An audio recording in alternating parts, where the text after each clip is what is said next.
Hello everyone, we will now be continuing with unit number 1 of module 2. This is preparation of financial statements. Now this chapter is not very important from an exam perspective, from a core exam perspective, because you don't get really a lot of questions from this chapter. There have been, I think, once or twice a question from this chapter. However, it is good for setting up the foundation. So this chapter essentially has two parts. In the first part of the chapter, there are few simple concepts like how to determine managerial remuneration, how to determine the amount of divisible profit. And then comes the second part of the chapter where we need to prepare a detailed company accounts, balance sheet and the profit and loss account. Now on its own, this is not very important. You will not just get a question at inter-CA level on the preparation of a balance sheet as per Schedule 3 of the Companies Act. However, this would be applied at various other places across your syllabus, and as a result, it is good to have a basic understanding for this. Okay, so this unit, typically when we study each of the chapters, we will grade them in the level of their importance, tier 1 being the most important chapters, tier 2 being the average important chapters, and tier 3 being the least important chapters. To be honest, this is within the tier 3 category from an exam perspective. Yes, we will have to start with the chapter which is relatively less important because it kind of lays the base, lays the foundation, and as a result, we will have to start with the chapter which will give you an overview about the preparation of financial statements. So this chapter, which is preparation of financial statements, we will put that into the tier 3 categories. Preparation of financial statements. Preparation of financial statements. This is not for a sole proprietor. This is not for a partnership firm. This is for a company. Preparation of financial statements for a company. And for your understanding, accounts for a company are governed under the Companies Act of 2013. Companies Act provides various provisions. For sole proprietor, there is no separate act. For a partnership, there's still the Partnership Act of 1932. For LLP, there's the LLP Act of 2008.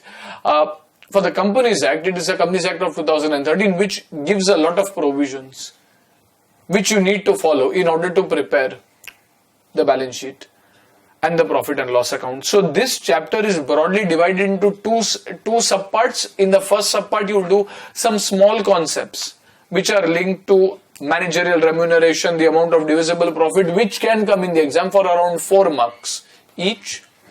And the second part of the chapter will involve the preparation of balance sheet, profit and loss account. Questions on this can come on anywhere between 10 to 15 marks if they do come. In terms of importance, you will write this as a tier 3 category. Tier 3 being the least important category from an exam perspective, though from an understanding perspective, this is an important chapter. Okay, so as an overview for this chapter, you will have some small concepts, questions pertaining to some small concepts,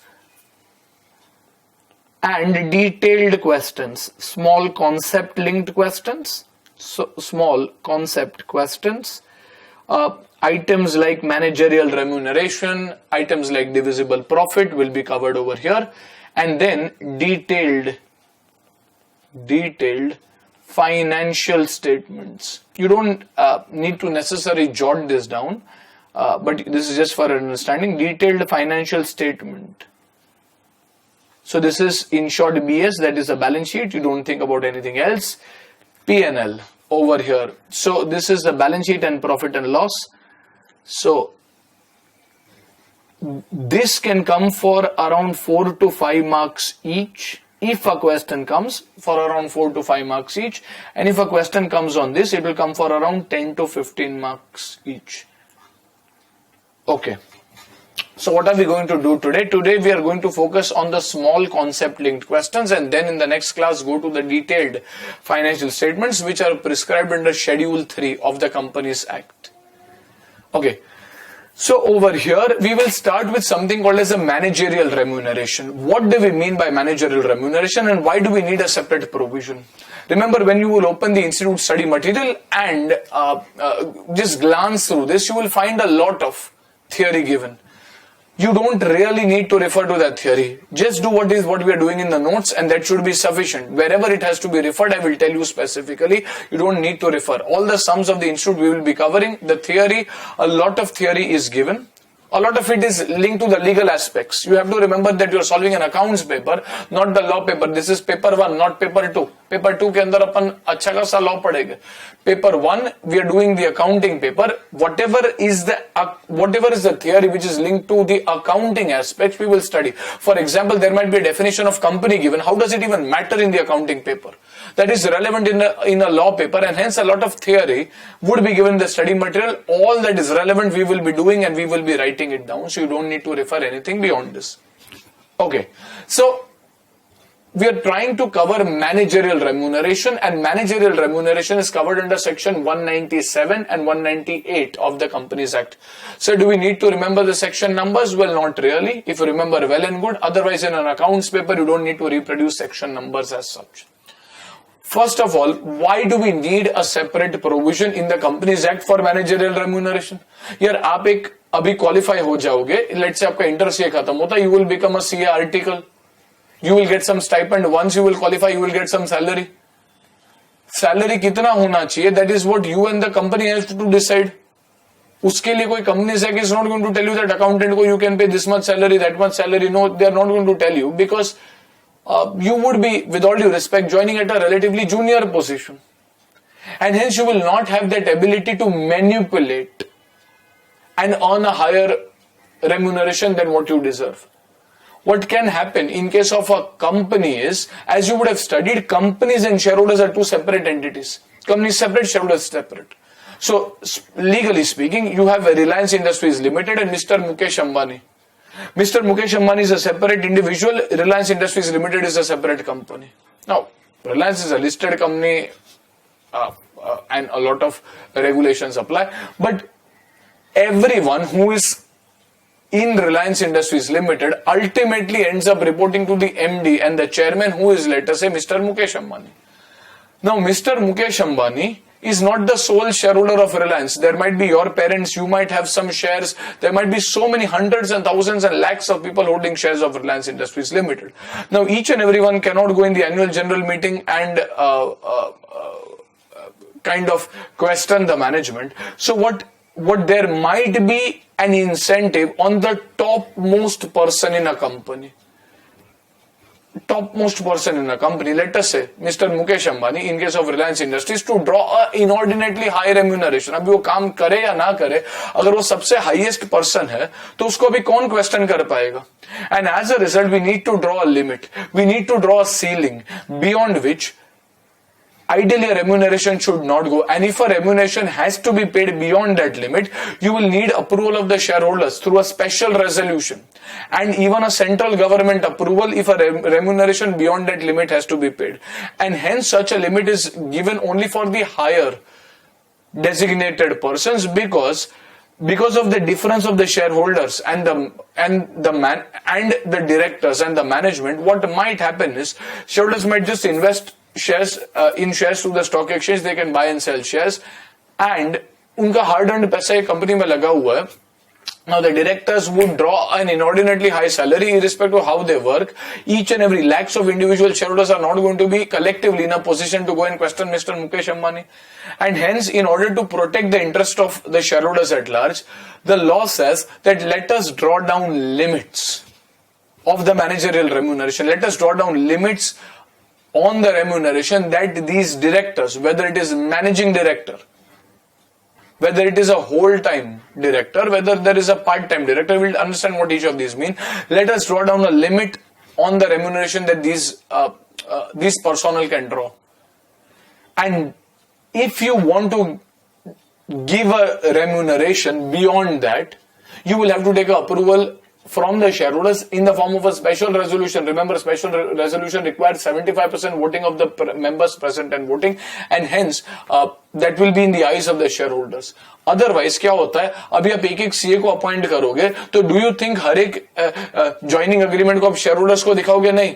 The shareholders have delegated the power of appointment and deciding the appropriate remuneration to the company's management. They don't go with the letter of offer to the shareholders every time a new employee is joining. No.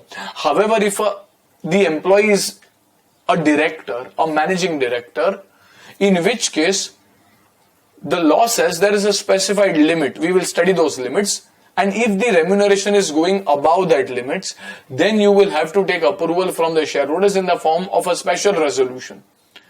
And in certain cases, it even requires a central government approval if you want to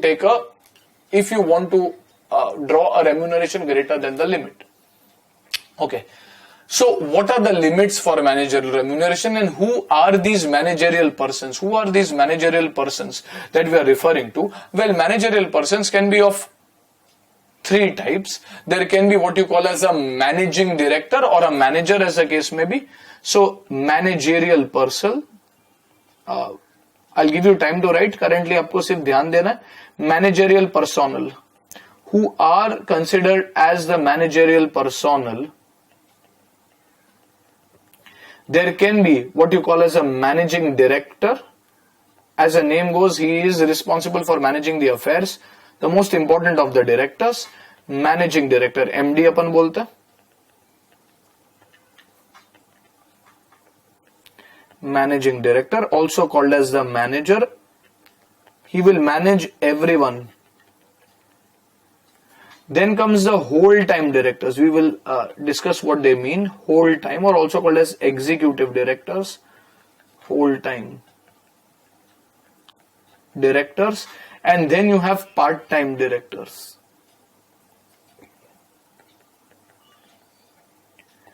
Part-time directors. Acha, what do you mean by a whole-time director and what do you mean by a part-time director? Now what happens is, whole-time directors are in the employment of a company. Managing directors are in the employment of the company. So for example, when you look at Reliance Industries Limited will have a director called as Mr. Mukesh Ambani, and Mukesh Ambani is in the full-time employment. He is a director in Reliance and he is in full-time employment of Reliance. He is a managing director. Now there may be some other directors, let us say Mr. MSK Prasad. He is also a director of Reliance. He is not the managing director, but he is also in full-time employment of Reliance. He is also in the full-time employment of Reliance. So he might be heading, let us say, the petrochemical division or the the telecom division. So he's a director, but in full-time employment of Reliance. So directors to employees hote hi hai na, not necessary. As you will study further under the Companies Act, the Companies Act requires, let us say, the directors to be very broad based body. It says कि भैया थोड़े directors आपके full time employees हो सकते हैं, थोड़े directors can be part time directors, which means they will just come and attend board meetings and they will oversee that everything that is happening in the company is in order, and they will guide on the strategy. So for example, there can be someone like a Zia Modi, who is a very prominent lawyer. She has her own legal practice. However, she may be a director on the board of Reliance. So over here, when Zia Modi, who is not an employee of Reliance, she is an independent lawyer, she is a part-time director. She will, let's say there are 4 or 5 board meetings, she will just go on the board meetings. When the strategy discussions are happening, she will contribute. According to me, this may face a legal hurdle, this might have an issue. So she will give her inputs. But she's not in the whole-time employment. She's not even the official lawyer for Reliance. She's a director who is just responsible for attending board meetings and giving her inputs. That is called as part-time directors. Can also be called as independent directors. So over here, there are 3 types of directors. Managing director, who is responsible for running the affairs of the company, the most important director. The whole-time directors, who are also in full-time employment. Managing director and a whole-time directors, both of them are in full-time employment of the company, and a part-time director is not an employee of the company. He or she is responsible merely for attending the board meetings and guiding on strategies. Okay. In fact, once you will study company law, अभी तक तो आपने शायद company law पढ़ना start नहीं किया रहेगा, you will find that in certain companies, especially the listed ones, it becomes mandatory to have 2/3 of the directors 2/3, yes, as independent or part-time directors. Only 1/3 of them can be full-time. In certain cases half, in certain cases 1/3. ये सब law का part है, अपन अभी discuss नहीं कर रहे. But this is what you mean by part-time directors. तो sir ये सब हम अभी क्यों पढ़ रहे? Why are we studying all of this right now? Well, because the law gives you limits. Certain cases, like you give managerial remuneration. So certain cases the remuneration may be linked to profits. So the law over here says to all of them, to all, that is a managing director, let's say MD बोले इसको, whole time director WTD बोले इसको, and part time director PTD बोले इसको, all the managerial personnel put together, the remuneration paid to these people cannot exceed 11% of the profit of the company. Otherwise अब बहुत ज्यादा suck out कर दे रहे हो सिर्फ इनको रेम्यूनरेशन पे करने को. So assuming profits are adequate, अगर प्रॉफिट्स एडिक्वेट नहीं है तो अपन देखेंगे क्या करने का, but assuming profits are adequate, then the maximum remuneration that you can pay to all of these directors put together is 11% of the net profits of the company. अच्छा, ये नेट प्रॉफिट कैसे डिटरमाइन करते हैं? We will determine it looking at the profit and loss account. No, section 198 of the Companies Act gives you certain allowances and disallowances which you will have to remember. We will do a problem for this as well, and based on section 198 of the Companies Act you will determine a profit, and वो profit का maximum 11% आप पे कर सकते हो to all the directors put together. Within that sub limits we have, but for the timing to all of them put together you can pay a maximum of 11%. That is the umbrella provision. Are we getting this? Yes. Okay, so the limits on managerial remuneration we will just broadly I'll just give you the notes for each of them, but पहले समझ लेते हैं, उसके बाद notes लिखते हैं. Limits on managerial remuneration to all of them put together, we'll write it in fair, will be 11% of the net profit, and in net profit upon NP, net profit will determine as per section 198 of the Companies Act. This is for all the directors, managing director, whole time director and part time director, ये सब मिला के. Okay, this is 11% of the net profit. However, within that, to the managing directors and the whole time directors, so these are directors who are employees of the company, to the managing director and the whole time director. I'm just writing it in short to explain it to you, then we'll write it in detail. If there is a single managing director to a single managing director or a whole time director, the amount paid cannot exceed. So this is the maximum. This is the maximum. Max cannot exceed 5% of the net profit. अरे sir आपने 11% बोला था. 11% is for all the directors. For example, you have one managing director, 2 part-time directors, and let's say 3 whole-time directors, and your board is made up of 6 people. Then to all the 6 put together, the maximum amount you can pay is 11% of the net profit. Let us say your net profit is 100 crores, then maximum payment that you can make is 11 crores to all of them put together. Okay. However, to each person individually, well, the law rightly believes that your managing director है, whole time director है, वो पूरा time company के साथ involved होते हैं, and as a result, they deserve a higher share. And to a single person, maximum what you can pay is 5% of the net profits. To a single person, the maximum what you can pay is 5% of the net profits. That is, if I pay more than 5 crores to a managing director or to a whole-time director, I am in violation. And to all managing directors and whole-time directors put together, I can pay a maximum of 10% of net profit. For example, to the managing director, if I pay 5 crores, to a whole-time director 1, I pay 3 crores, to whole-time director 2, I pay 2 crores. Am I within the limit? Well, 100 crores है. 100 crores का अगर अपन 11% ले तो 11 crores से ज्यादा हम नहीं पे कर सकते. Okay. Now within that, to a single managing director, you have paid 5 crores. Are we within the limit? Well, yes. अच्छा, if instead of 5 this was 6, then are we within the limit? No, we are crossing the limit, and hence we will either need the shareholders approval through a special resolution or a central government approval if we cross the limit. Here in 5 crores we are within the limit. Acha, whole time director 2, we are individually paying 3 crores, no problem. Whole time director 2 crores individually, no problem, and hence to all of them put together you are paying 10 crores, which is within the limit. However, अगर यहाँ पे अगर आप 2.5 पे कर देते हो तो this becomes 10.5, which is within the overall limit, but which is not overall limit of 11%, but which is not within the limit of all managing directors जो होते हैं. And as a result, this is not permitted. You will have to take additional approvals. यहाँ तक ठीक है. Acha, now what about part-time directors? Well, the law says that the remuneration payable to them should be, what do you guys think? आप मेरे को सोच के बताओ. Should they get more than a managing director or less? Sir, less मिलना चाहिए because they are just responsible to come and attend the board meetings. Yes, it is a very deep discussion involving strategy and stuff. However, they are responsible for attending board meetings and the responsibility ends over there. Whereas a managing director, whole-time director is full-time giving his service to the company, so he should get more. So when we look at part-time directors, इनका जो maximum limit है, we have said that the maximum amount payable to part-time director is depending on whether there are whole-time directors or there are no whole-time directors. So for an entity which has no managing director or whole-time director, ऐसा company possible है, हो सकता है कभी-कभी, वैसे मेरे experience में relatively rare है, however हो सकता है. If there is no managing director or there is no whole-time director in the company, or there is at least one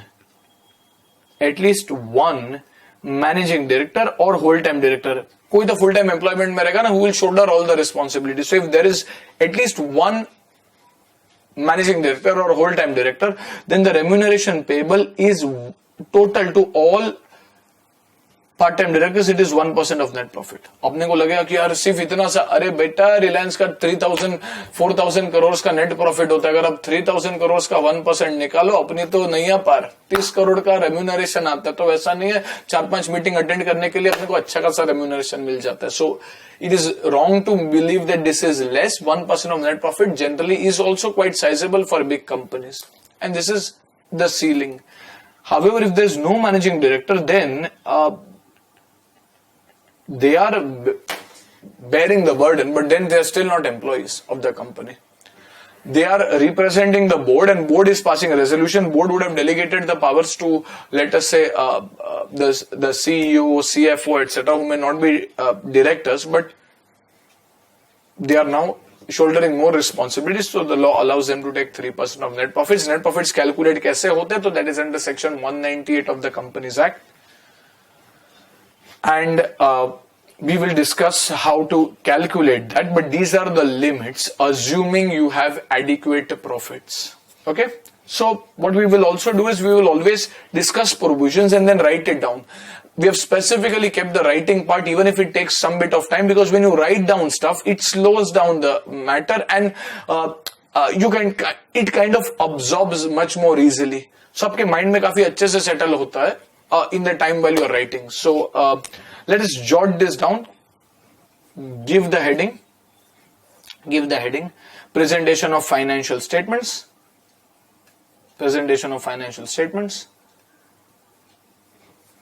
अच्छा, just write this down.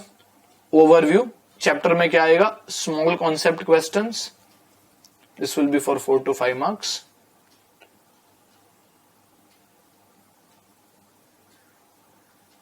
Write this down, please. And the detailed financial statements can come for 10 to 15 marks. This will involve managerial remuneration,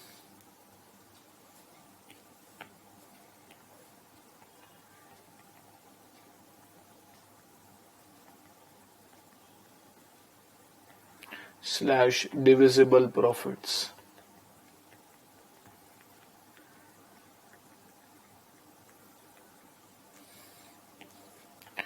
And this will involve preparation of balance sheet and profit and loss. Cash flow is also there, but वो अपन एक separate chapter करके देखेंगे. balance sheet and profit and loss. Write this down, please.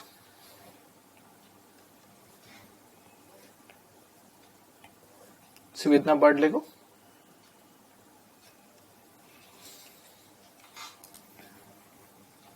Call this as Roman point 1. Managerial remuneration वगैरह अभी के लिए मत लिखो. I'll tell you when it is to be written.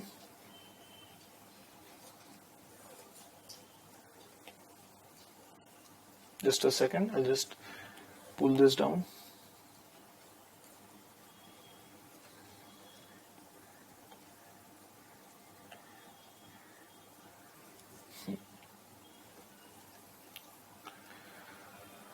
Perfect. Write this down, please.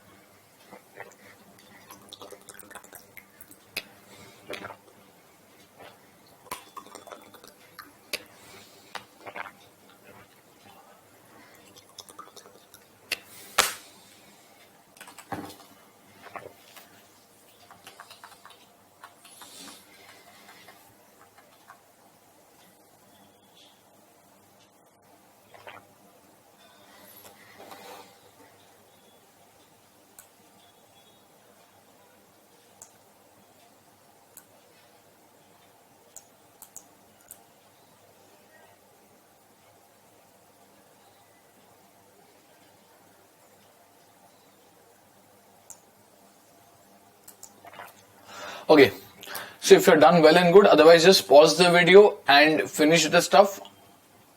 Okay, once you're done with that, next you will write down, give the heading Roman point 2, managerial remuneration. Give the heading Roman point 2, managerial remuneration.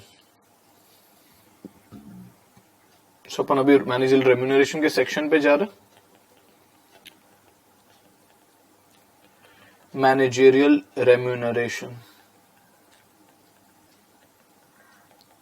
Into bracket with a different color pen, section 197 and 198 of Companies Act 2013.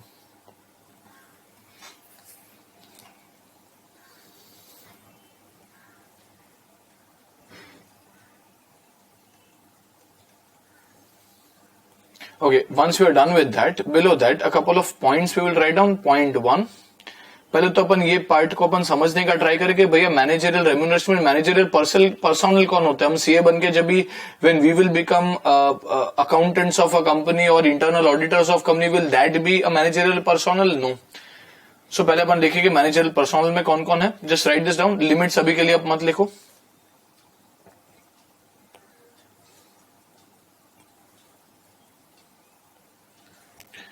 Write this down, please. Don't write limits for the time being.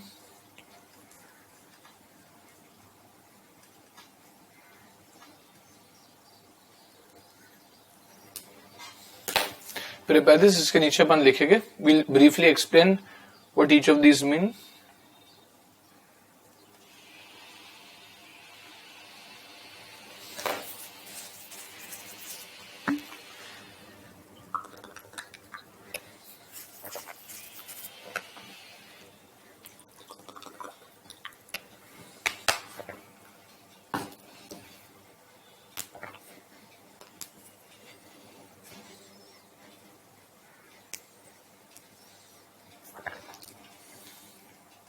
Managing director slash manager into bracket अपन आगे जाके उसको short में MD बोलेंगे. Whole time director into bracket WTD, part time director PTD. अच्छा, managing director has the overall responsibility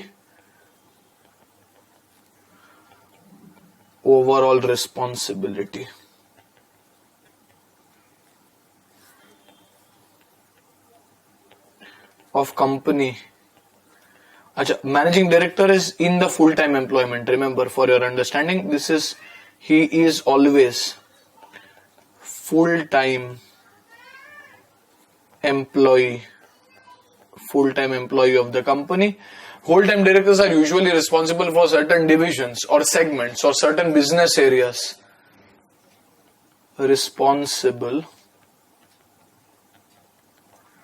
for divisions / business segments.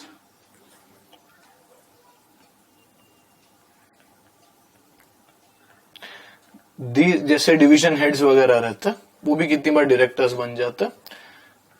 Now these are also full time employees.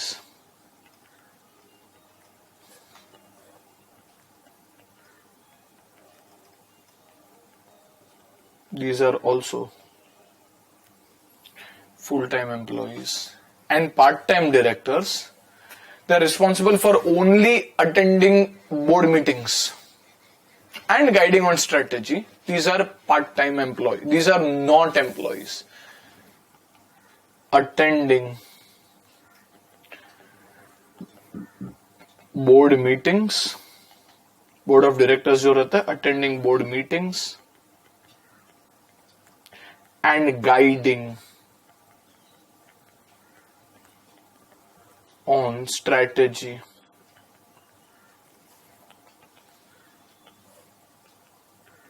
इनको भी ये गाइडिंग वगैरह के लिए डायरेक्टर को कुछ रेम्यूनरेशन पे करना पड़ेगा ना. These are not employees of the company.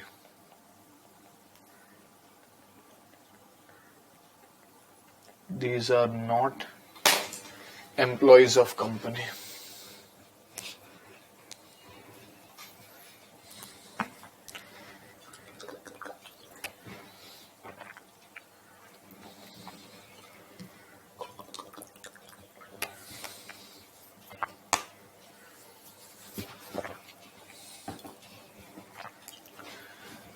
Okay, so I guess you would have been done by now. If not, just pause the video and finish it. Okay, now point 1 just gives you an understanding of who is a managerial personnel. Now we want to understand that how much is the maximum managerial remuneration that can be paid to them if there is adequate profits. If there is if there are losses. Loss का 11% थोड़ी ना, यानी if you take 11% of a loss, that means the director has to pay. I mean, if there's a loss of 100 crores, 100 crores into 11% would be, let us say, 11 crores negative, which means, I mean, quite literally speaking, director has to pay. ऐसा थोड़ी ना होता. In which case, your maximum limits will be judged based on some other parameters. But if the company has adequate profits, then the maximum limits will be judged based on the profits. And these profits are calculated as per section 198 of the Companies Act. Okay, write down point 2. Point 2.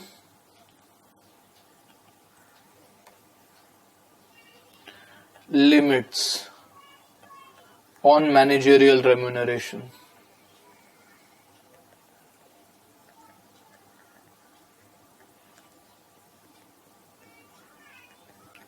Limits on managerial remuneration. We'll write down together only.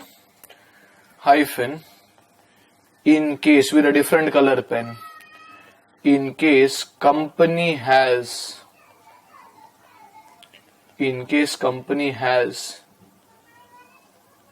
adequate profits. Limits on managerial remuneration. In case company has adequate profits. In such cases, limits will be linked to the net profits, and these net profits, that is NP, will be calculated as per section 198 of the Companies Act. So write down directors, and on the right hand side maximum limit.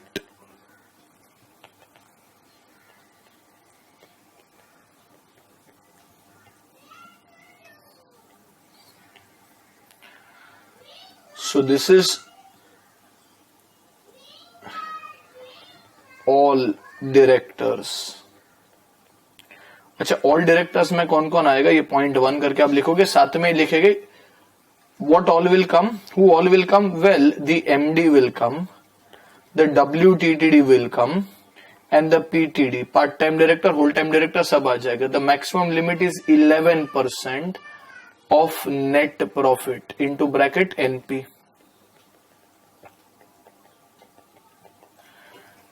अच्छा, ये net profit यहाँ पे एक asterisk mark करके रखेगा. So we will just mention ये net profit का क्या करने का. This is the overall limit. Second, this is the limit. Second point is a limit for employee directors, that is managing and whole time. Point 3 is a limit for the non-employee directors. So MD / WTD. So over here point 2, उसके अंदर single. So if there is a single MD or a single whole time director, then this is the maximum limit is 5% of the net profit. If there are more than one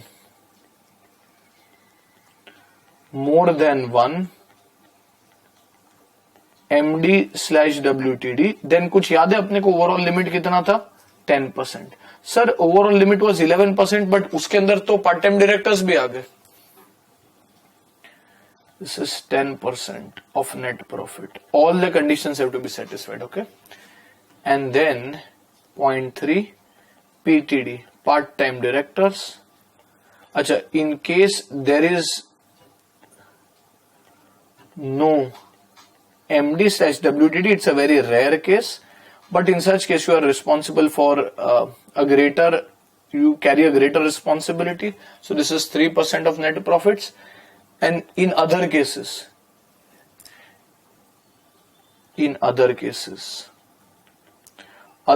meaning there is at least one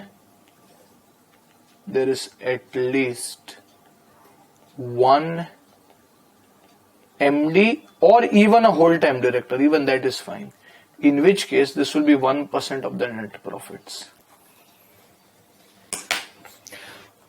Achha, what if sir we want to pay more than this? Then you will have to take the approval from the shareholders through a special resolution. That is more than 75% of the people present and voting in a general meeting, and also take approval from the central government. Okay, just finish this first.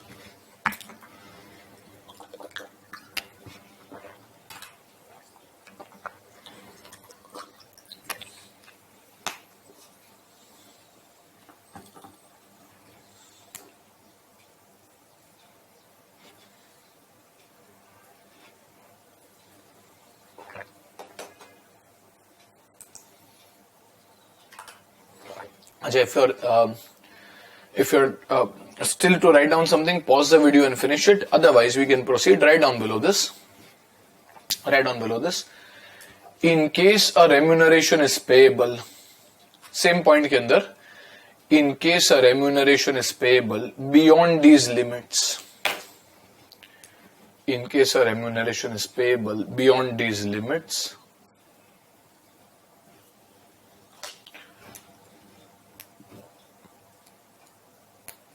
comma, we will have to take an approval. We will have to take an approval from the shareholders.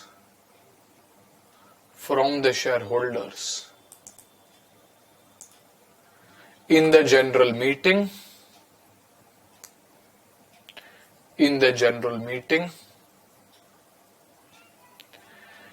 And in certain cases,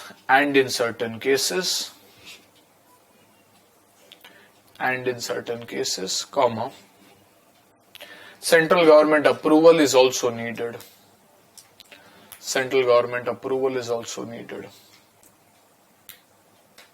अच्छा, किधर क्या है that you will see in law. You don't really need to do that in accounting. Accounting में you just need to know the overall limits, so that as an accountant when you are passing specified entries, you know that they are within the limits. You don't really need to know कि कभी what is the procedure for applying central government approval, what is to be done. वो अपन legal aspect है, कुछ CS वगैरह भी देखता है. It's not something that we have to bother about. Actually, now, is it necessary that the company has to have adequate profits? No, not at all. In fact, some of the most successful companies in the world, I'm not sure whether you're aware or not, have been loss making for a lot of years in today's scenario. For example, Amazon, run by Mr. Jeff Bezos, made 18 straight years of losses before it ever made a profit. Flipkart was incorporated around 2005 or 2007 and till date has not yet booked a profit ever. Your Ola, your Uber, your Snapchat, none of these companies have booked a profit till date. These are still loss making. These are huge companies. They're slowly now proceeding towards profitability. Swiggy, Zomato, huge losses. So, do you think, I think Mr. Dipendra Kalra, or Dipendra Goyal, if I'm not wrong, who is the head of Zomato, will get no remuneration? No, he will. But sir, maximum what you can pay is 5% to a single managing director, 11% overall, company has a loss. Well, in those cases, the law says that then you will look at the effective capital. If capital to usually positive रहेगा, if the company does not have adequate profits, or if the company has losses, in such cases, you will look at the effective capital and considering the effective capital of the company. And effective capital कैसे calculate करना वो भी हमें देखना. Net profit कैसे calculate करना वो भी हमें देखना. In such cases, you will have to calculate the effective capital of the company, and the effective capital, based on the effective capital that the company has, you will determine the managerial remuneration. Okay, so what we can do over here is, within this only, we can say net profit. Well, see, net profit is calculated as per section 198 of the Companies Act, and we will see उसमें क्या allowed है to be deducted, क्या allowed नहीं है to be deducted on a important item basis. So over here, write down, put an asterisk mark, note 1, net profit into bracket NP. अच्छा, ये आप लिख कर रखोगे. Within this, write down NP for the purpose of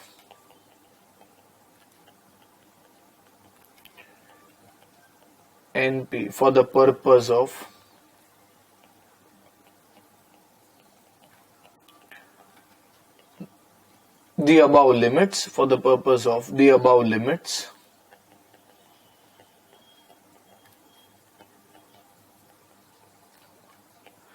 will be calculated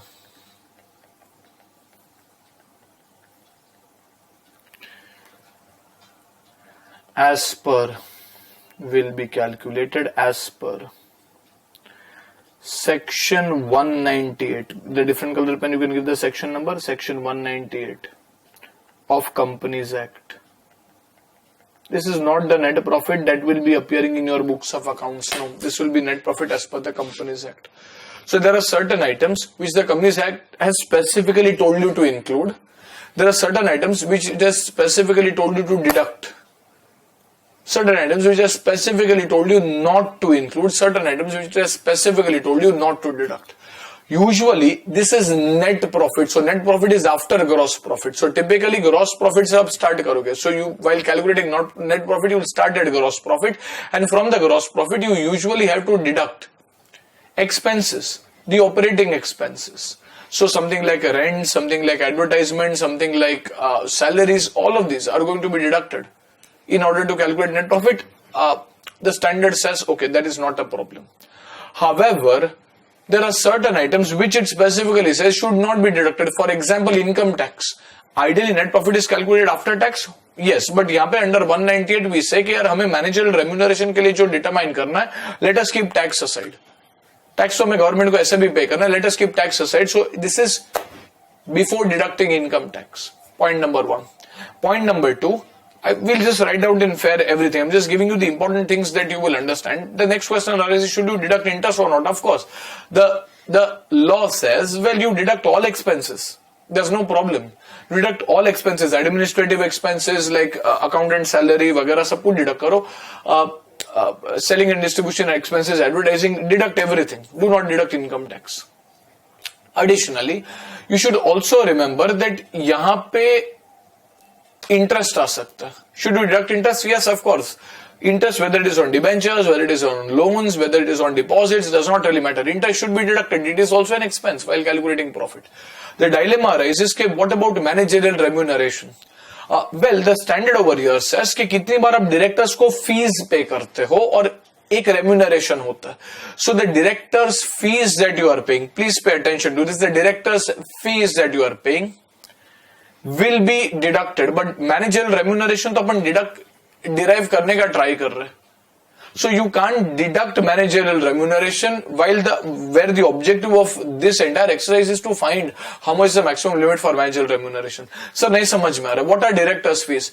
Generally, directors are paid. You can even Google up and you can see on Companies Act. Directors are paid something called as sitting fees. What do you mean by sitting fees? कि भैया आपको आप direct board meeting में आते हो ना, वो meeting में आने का आपको पैसा दिया जाता है. It ranges sometimes for very notable person into lakhs or at least in thousands per director you have to pay. This is even if you come in the meeting and sleep throughout the meeting, does not really matter. जैसे अपने lecture में करते वैसे अगर अपन आके meeting में भी आके थोड़ा एक अच्छा खासा नैप भी खींच लिया तो भी अपने को मिल जाएगा, because this is link to attendance. अपन बोलते कि अरे यार ये तो सेट लाइफ है. अरे बेटा उसके लिए पहले डायरेक्टर बनना पड़ेगा. So that's a long way ahead before you can sleep in the meetings और you can even contribute. Generally people don't sleep. It is just on a lighter note. This is the director sitting fee. This is not link to anything but the directors attending the meetings. So the standard says ये तो आपको पे करना ही है.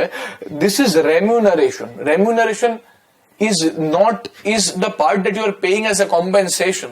Compensation जैसे salary and incentives जो आप पे करते हो वो यहाँ पे consider हो रहे हैं and not really the director sitting fees. So the director sitting fees are allowed to be deducted while calculating the managerial remuneration. However, something like deducted while calculating net profit. However, the managerial remuneration should not be deducted. In a similar way, sometimes what happens is government gives subsidies or grants. Now, generally these subsidies or grants, we will study accounting standards for this as well, but these subsidies or grants sometimes find their ways to the profit and loss account. For example, there's a company called as Bharat Gas. Now, Bharat Gas sells LPG cylinders. Now, let us say these cylinders are sold at 300 rupees per cylinder. So in the revenue statement, in the P&L statement, your revenue appears as 300. However, ideally, Bharat Gas wants to sell them at 500. Government says, well, people can't afford a cylinder worth 500. So you sell them at 300 and we will give you a subsidy of 200 rupees. So Bharat Gas says, well, you know what? I'll sell it to the public at 300. If you are going to give me 200, government says yes.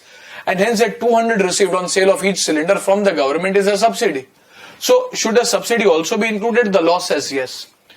Sir वो तो ऐसे भी include करना चाहिए था. I agree, but here sometimes in law you are given clarificatory provisions कि भैया काफी लोग आके फिर आर्ग्यू और डिबेट करने जाएंगे, तो उससे अच्छा लॉ में लिख देने का कि देखो यहाँ पे आर्ग्यूमेंट करने का मतलब नहीं, हमने लॉ में लिख दिया your subsidies will be included. So subsidies will be included as incomes while calculating profit. Subsidies और grants received from by the government will be included in the income while calculating profits. What about certain capital profits that you earn? Sir, what do you mean by capital profits? For example, there is a share forfeiture, as you might have studied probably in your foundation. You might have forfeited shares because of non-payment of calls, and then you reissue these shares. If you reissue these shares, there may be a difference in the forfeiture account, which you usually take to the capital reserve. This is a profit which is capital in nature, will not go to the profit and loss account, and hence as a clarificatory provision. This will be as a clarificatory provision. We say that this should not impact your profit and loss. अगर ये नहीं भी लिखा रहता था तो भी यही accounting treatment होता, it would have gone to the capital reserve. Secondly, something like securities premium, a share of 10 rupees you are issuing at 50 rupees. Technically speaking, you have issued your share at a 40 rupees premium, but that does not go to the profit and loss account. That goes to what is called as the securities premium account. That should not impact the profit calculation. So something like a capital reserve, capital profit, revaluation, for example, a land of 100, now the value is becoming 250. 150 से आपने revalue किया. All of these are not going to impact your profits. They are going to go into some other reserves which are capital in nature. to add to this, so if there is any reserve or profit that is created due to changes in fair value of assets, for example a revaluation reserve, where a land is worth 100 when you purchased it, at the end of the year the land becomes 120, अपन आगे जाके accounting standards पढ़ेंगे, where sometimes you are allowed to revalue the land from 100 to 120, that increase of 20 is due to changes in the fair value of the land, which will go to the revaluation reserve. It is capital in nature, will go to the revaluation reserve, will not affect the profit calculation. Now there is one point which you would want to know for sure. While you are deducting, you should ensure that you deduct depreciation as per section 123 of the Companies Act. There will be a schedule 2 which is in Companies Act. ये सब सिर्फ schedule के नाम number आप याद रखोगे तो अच्छा बात है, otherwise it will be given in the question. Depreciation is usually based on your estimate of the useful life. अगर एक मशीनरी है, आप बोलते हो 100 रुपए का मशीनरी है, divided, let's say useful life is 10 years, then 100 divided by 10, depreciation is 10 per annum. Now here a managerial, देखो depreciation में क्या होता है, आपको किसी को पे नहीं करना है. Otherwise, every expense has to be paid to someone. So if you pay something less, people are going to come and fight with you. Upon as a managerial personnel, I would want कि भैया जितना net profit ज्यादा है उतना मेरे को ज्यादा remuneration मिलेगा. And hence I might have an incentive to play around with the net profit. I can't play around with the rent. The only way I can increase my profit is by reducing the rent, but that the landlord is not going to permit. I will have to pay the rent. An employee is not going to permit. I'll have to pay the salary. But depreciation is non-cash in nature. And hence people would say, कि यार देखो useful life is 10 years ना. We can say कि नहीं, हमारे हिसाब से useful life is 20 years. 20 years है. हम एकदम ध्यान से एसेट मैनेज कर रहे हैं, मेंटेन कर रहे हैं, 20 साल तक चलाएंगे. Like you might have seen कि आप जैसे मोबाइल फोन यूज करते हो, विद ऑल ड्यू रिस्पेक्ट, आपका 2-3-4 साल में अपने रास्ते पहुंच जाता है phone, but your parents manage to use that phone for a substantially longer period of time, और आपको टॉन्ट भी सुनना पड़ता है. तो that ways different people might have different estimates of useful life, and here depreciation is based on the useful life of the asset, and hence a managerial person might try to manipulate the depreciation because you don't have to pay it to anyone, and hence there's going to be no fight. अगर आप थोड़ा कम भी depreciation डालो by making hypothetically a longer useful life, कि यार 100 रुपए का machine है 20 साल तक चलेगा, then 5 rupees will be depreciation. Profit in the current year will be higher, and as a result we will say कि चलो ना ठीक है, आज का आज तो हमें higher remuneration मिलता है, आगे का बाद में देखेंगे. And hence the law says the depreciation that you should deduct while determining this limit will be the depreciation based on section 123 or schedule to the Companies Act, जहां पे आपको depreciation के rates useful lives have been given to you कि भैया ये अगर motor vehicle है तो इससे ज्यादा आप लाइफ नहीं बता सकते हो. If there is let us say a lift or an equipment, हर एक का उन्होंने आपको लाइफ का एक estimate देकर रखा हुआ है, so that people don't really misuse these provisions. So you'll have to remember that depreciation in the books might be whatever you take, but here while determining the profit under section 198, you'll have to take the depreciation as per the Companies Act, not as per books. AS10 जब भी आप पढ़ोगे accounting standard आएगा जहां पे आप बोलोगे books of accounts में क्या डेप्रिसिएशन जाता है, तो we will say depreciation is based on the entity's estimate of the useful life. However, over here, this is net profit that you're doing in an Excel sheet, which you're doing at the back end. You're not going to prepare this and present this in the annual report. This is something that you're doing to determine the maximum ceiling as per company law, and hence the company law accepts कि भाई ठीक है यार, तुम्हें अगर depreciation genuinely लग रहा है कि एक particular amount है, you show that in the books of accounts. We don't really care. But while determining the managerial remuneration limit, we will not permit that. And hence depreciation in such questions will be given depreciation as per books of accounts. It will also be given depreciation as per Companies Act. You have to be careful. You have to remember that while determining managerial remuneration, I will have to take the depreciation as per the Companies Act, and not whatever is the depreciation I've charged in the books. This is one point that we have to be careful. Another point that you have to be careful is, you might have probably studied some theory about this, but let us say there was a building. This building had an original cost of 100 rupees and 4 saal ho gaya. Let's say the life was 10 years and there would be a depreciation. there would be a depreciation over 4 years, let us say of 40 rupees, and hence the written down value in your books of the building is 60. Now after 4 years, let's say this is year 0. Year 0 is like 1st April 10. And this is after 4 years. So this is, let us say, 31st March 14 after 4 years. Let us say on 1st of April 14, you were to sell this land at a price of rupees 130. So the gain on sale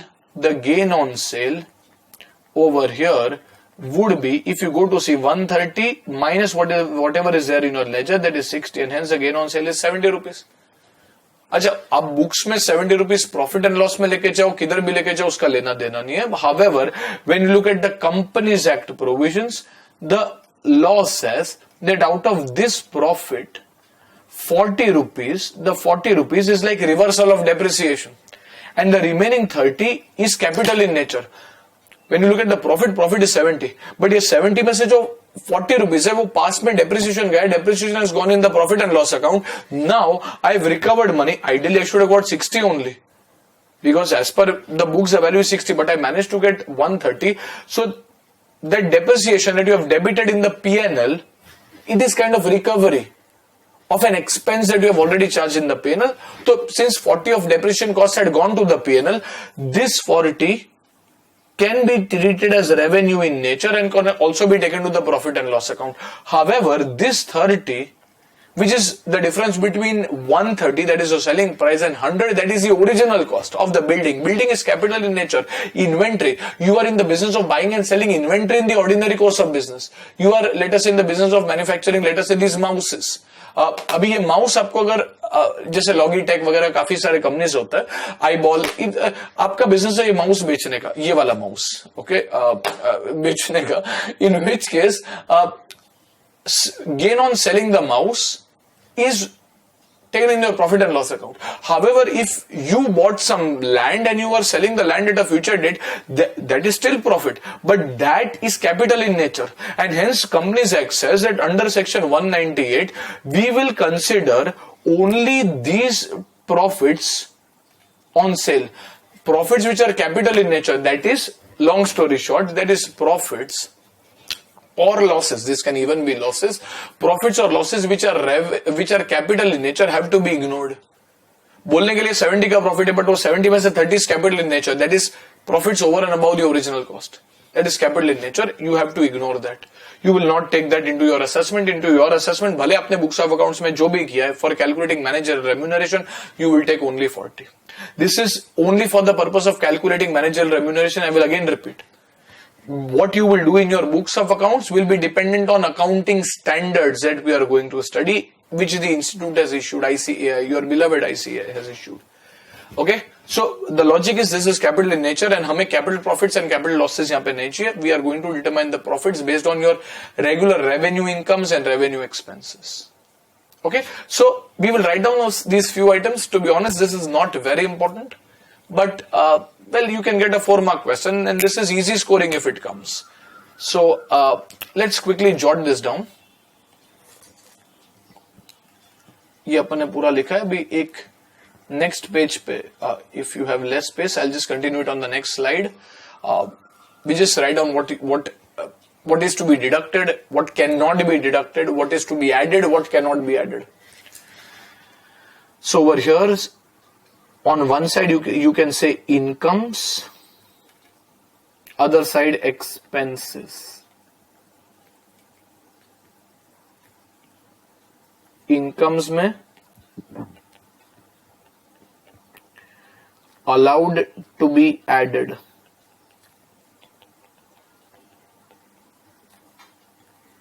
Income है तो add होएगा. So you can put added with a different color pen.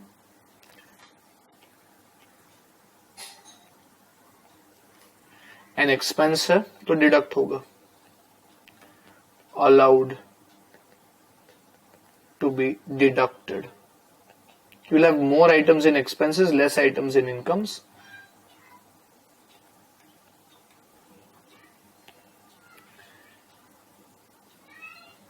यहाँ पे incomes में you will write down subsidies / grants from government.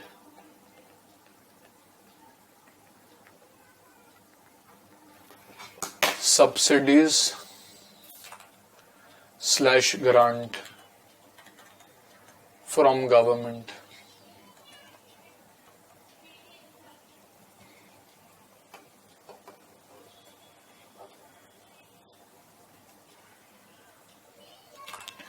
Okay, what should not be added? उसके सारे काफी सारे provisions है. So over here, not allowed to be added. अच्छा, not allowed to be added में क्या आएगा? These are capital profits. Essentially, most of these are capital profits. Point 1. Securities premium. So anything that goes on securities premium. So basically these are shares issued at a premium. They will not be allowed to be added while calculating profits. Second, so securities premium में क्या आता है? Shares, debentures, etc. that you are issuing at a premium. Second, capital profits. Capital profits.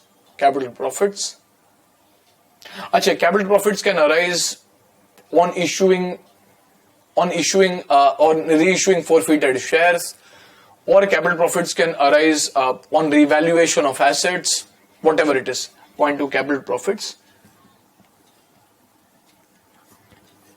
Sub point 1, on reissue of forfeited shares,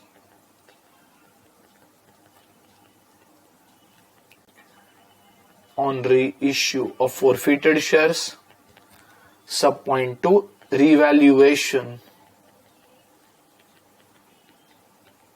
अच्छा, काफी students यहाँ पे बोलते हैं सर ये तो ऐसे भी हम नहीं लेते. बराबर है, नहीं लेते, बट लॉ में कितनी बार आपको स्पेसिफिक प्रोविजन लिखना पड़ता है. आइडियली आपको किसी का मर्डर नहीं करना चाहिए, लाल सिग्नल तोड़ना नहीं चाहिए, but in the law you have to write that, because if some dispute happens you have to clearly mention कि देखो भैया यहाँ पे क्लियरली लिखा हुआ है. So this is revaluation of assets slash liabilities. Revaluation of assets slash liabilities. Sub point 3, capital profit. Capital profit on sale of fixed assets. अच्छा, इसमें कैपिटल प्रॉफिट क्या होता है? That is sale price minus original cost. अपने जो example में लिखा था 130 minus 100. Ideally profit is calculated as selling price minus WDV, written down value. In our example, that was 130 minus 60. So profit was 70. However, out of that 70, 40 ka profit was nothing but a compensation for the depreciation expense that we have charged. And we can now say, हाँ हमें लगा था 40 का खर्चा होएगा, but वो खर्चा हुआ नहीं. But जो उसके ऊपर का 30 आपने कमाया, that is capital in nature. And as a result, that will not be allowed to be included. At least in section 198 net profit calculation, in the books of accounts you include or not is dependent on the respective accounting standard. So this is sale price minus the original cost. And that is mainly it. So these are the items which are not allowed to be included. Acha, expenses. What are allowed to be deducted? A wide majority of expenses, all the usual operating expenses are allowed to be deducted. Like administrative, selling and distribution, interest, all the usual expenses are allowed to be deducted. So write down all usual operating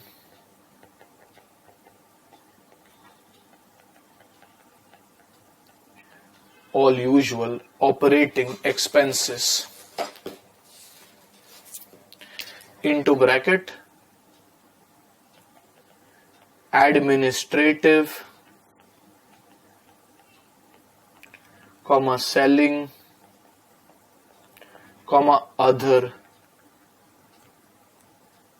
usual expenses, ये सभी आ जाएगा यहाँ पे, rent, salary, your advertisement, distribution charge, purchase of goods, ये सब कुछ यहाँ पे आ जाएगा. Point 2, even interest cost is allowed to be deducted.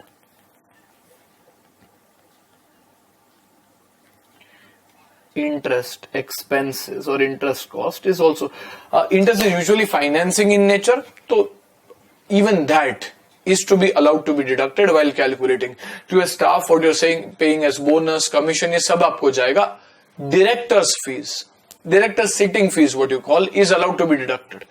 So यहाँ पे एक different color पेन से आप लिखोगे, because यहाँ पे managerial remuneration is not allowed to be deducted. But remuneration is not linked to you attending the meeting. Managerial remuneration is like your compensation. Sitting fees is linked to you attending the board meeting. So over here with a different color pen you will write down what is allowed to be deducted is directors sitting fees. Directors sitting fees into bracket for attending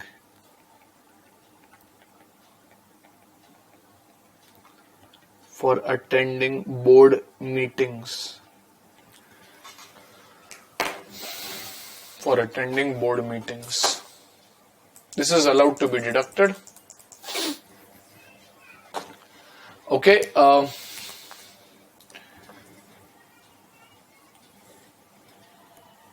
What is, any other compensation or any other expenses that you are making are all going to be allowed to be deducted. Deduct क्या नहीं करना है वो ज्यादा important है. Managerial remuneration that you have actually decided to pay is not to be allowed. This is managerial remuneration. It is like saying that when you want to calculate tax, let us say 100 rupees का आपका sales है and 40 rupees के आपके expenses है. So you will do 100 minus 40 and that will give you a profit of 60. अभी अपन बोलेंगे 60 के ऊपर 30% निकालेंगे. Let's say 30% is the tax rate. 60 into 30% will give you the tax. That is 18 rupees. But for calculating tax expense, you can't deduct tax and then find the tax expense, right? And as a result, this entire exercise is done to find the maximum amount of managerial remuneration, and hence the managerial remuneration itself cannot be allowed as a deduction. Acha, income tax cannot be allowed as a deduction, but other taxes like GST, property tax, ये सब import duty, ये सब आपको deduct करके profit find करना है. But income tax, the law does not allow to be charged as a deduction over here. Because among other things, ये जो GST है, import duty, उसके आपको director remuneration का कोई लेना देना नहीं है. But income tax also has some relation with your director's remuneration.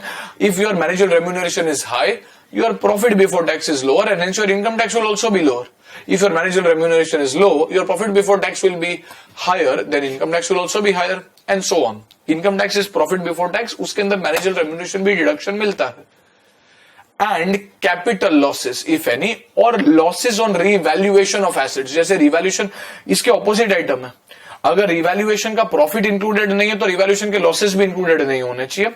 Capital profit included नहीं है तो capital losses भी नहीं होने चाहिए. Okay, so we will also write that down. Point 4 again with a different color pen. अपन ने जो depreciation का discussion किया था, you will write down depreciation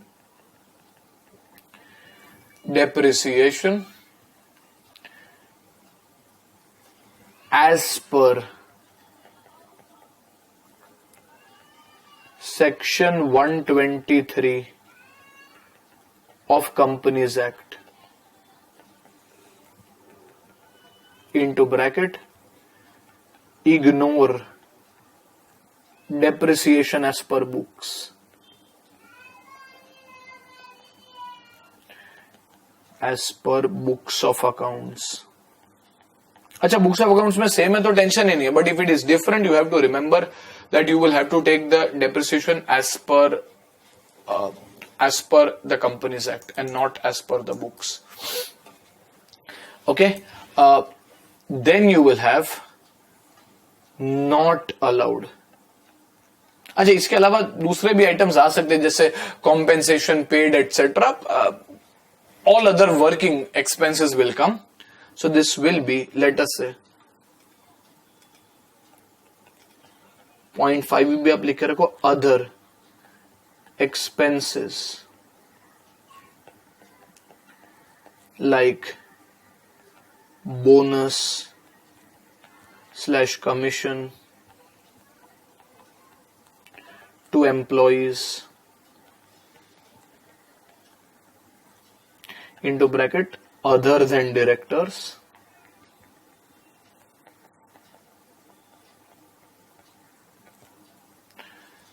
comma compensation. कितनी बार आपने कुछ कॉन्ट्रैक्ट वगैरह ब्रीच कर दिया और कॉम्पेंसेशन पे करना पड़ा, compensation paid etcetera. All of this are other expenses.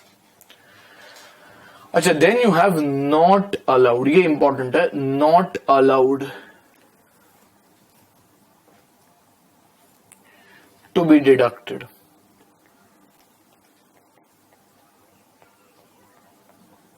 Not allowed to be deducted. First, just finish off things till here. In case you have missed something, just try to finish this, please.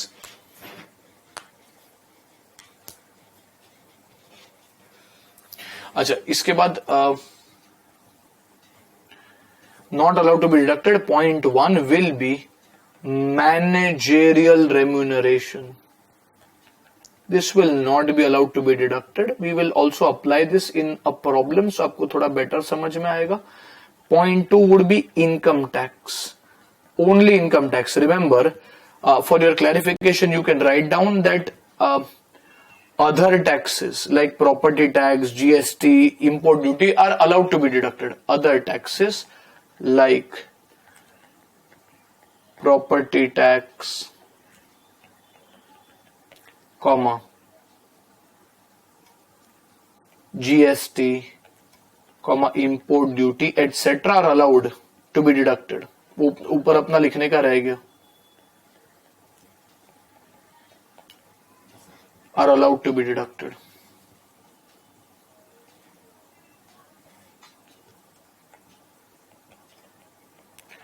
Are allowed to be deducted. It's only income tax which is not allowed to be deducted. Okay, then you will have capital losses. जैसे अपन ने capital profits लिखे थे, capital losses can also arise on revaluation of assets, on ratio of, let us say, forfeited shares, on sale of an asset at a price which is lower than the WDV. All of these are not to be included. So I'll just go on the next slide. आप वहां पे continue करो if you have space. Sub point 3, capital losses. Sub point 1, on revaluation. Losses भी आ सकते हैं. On revaluation of assets / liabilities. Sub point 2, capital loss on sale. Capital loss on sale of asset. For example, in that example where the WDV was 60, you ended up selling that asset for only 30 rupees, not 130, 30 rupees, in which case जो 60 और 30 के बीच में 30 रुपए का difference है, that is a capital loss.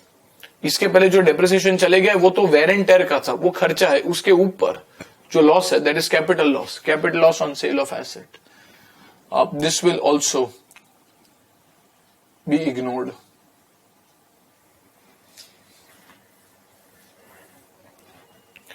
Okay, so these are items which you will not consider. Okay, so again we are not going into the strict legal language. You are not going to reproduce the strict legal law. We have just taken the important items and in our own simple language we have covered it, which is more than required. This is much more than required from an exam perspective. Let us see if you are able to apply what you have studied or not through a problem. So we will go to a small question. Go to question number 1. Always ensure that you give a page number. In your notebooks also, please ensure that you give pages. So I will always write the page number of the textbook. You have to write this page number of your notebook. Let us say you would be, I think, on the 5th or the 6th side. Then page number 6 आपको यहाँ पे जैसे book 1, so जो भी book number है आपके notebook का number वो यहाँ पे लिख लो. जैसे आपको 2-3 बुक्स लगेंगे फिनिश करने को, बुक 1 में पूरा चैप्टर कवर हो जाएगा. And then you can say let us say page 7 और पेज 6 जो भी आपका नोटबुक में पेज नंबर आ रहा है. So this is question 1. जैसे चैप्टर को अपन ने टियर 3 कैटेगरी में रखा, चैप्टर को अपन टियर 3 कैटेगरी में रखा, where we will also at the end of this chapter write down whatever are the important questions in this chapter that you have to revise. Paper 1 accounting does not pose as much of a problem like the other papers. So for other papers like for example FM or to some extent even in advanced accounts, it is very, very important that you shortlist the questions that you have to read the day before your exam, because maybe you might have seen this in foundation, but foundation and inter-C are completely different ball games. And you will definitely not have time to cover up everything except our beloved paper 1, because it is paper 1. And hence you can start around 5 or 6 days before the paper and do each and everything up to the last comma, which I would strongly recommend, because देखो यार cricket में पहले 10 over का कितना importance होता है. The first 10 overs are bad, wickets fall and the entire innings collapses. The first 10 overs are good, it kind of sets the foundation for the others as well. So this subject paper 1, we don't really have to shortlist questions. We have to obviously mark the important questions, but on the day before your exam you will have time to cover up everything in this subject, unlike all the other 7 subjects. So we feel a little privileged in this paper. Okay, so we will at the end also mark the important sums over here. So let us go to illustration 1 or question number 1 on page number 57. Question number 1, page number 57. Okay, let's go through this question. Let us see if you are able to correct this. It's a relatively easy question. Mudra Limited gives the following information for the year ended 31st March 11. Okay. Gross profit is 40,25,365. Subsidies received from the government is 2,73,925. Administrative, selling and distribution expenses, these are expenses and incomes after gross profit calculation, is 8,22,542. Directors fees are given to you. ये आप highlight करोगे. जो चीज मेरे को चाहिए आप exam में, पूरा सम भले इंपॉर्टेंट नहीं है, जो चीज मेरे को चाहिए आप एग्जाम के पहले ग्लांस थ्रू करो कि यार यहाँ पे मिस्टेक हो सकता है, that I will tell you to highlight.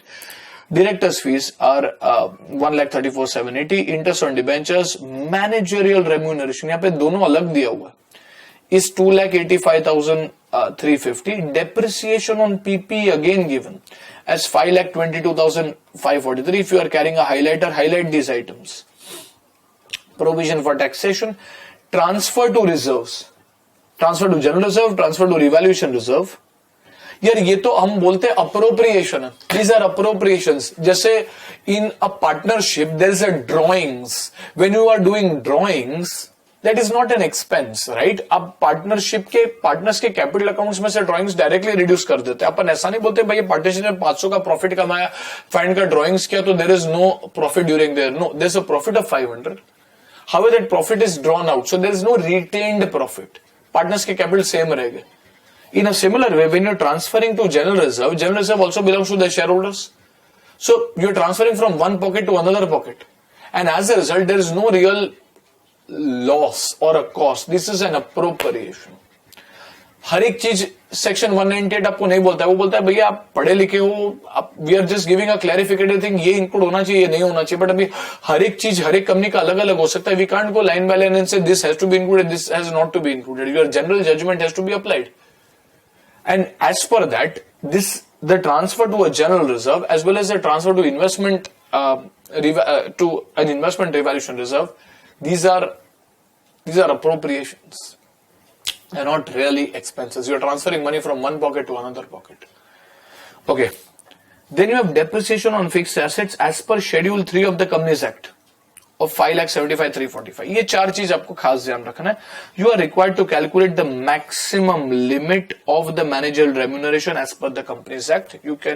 That is it. So maximum limits. You have been given details about profits. You will have to find the profit number. Go through the question again, please.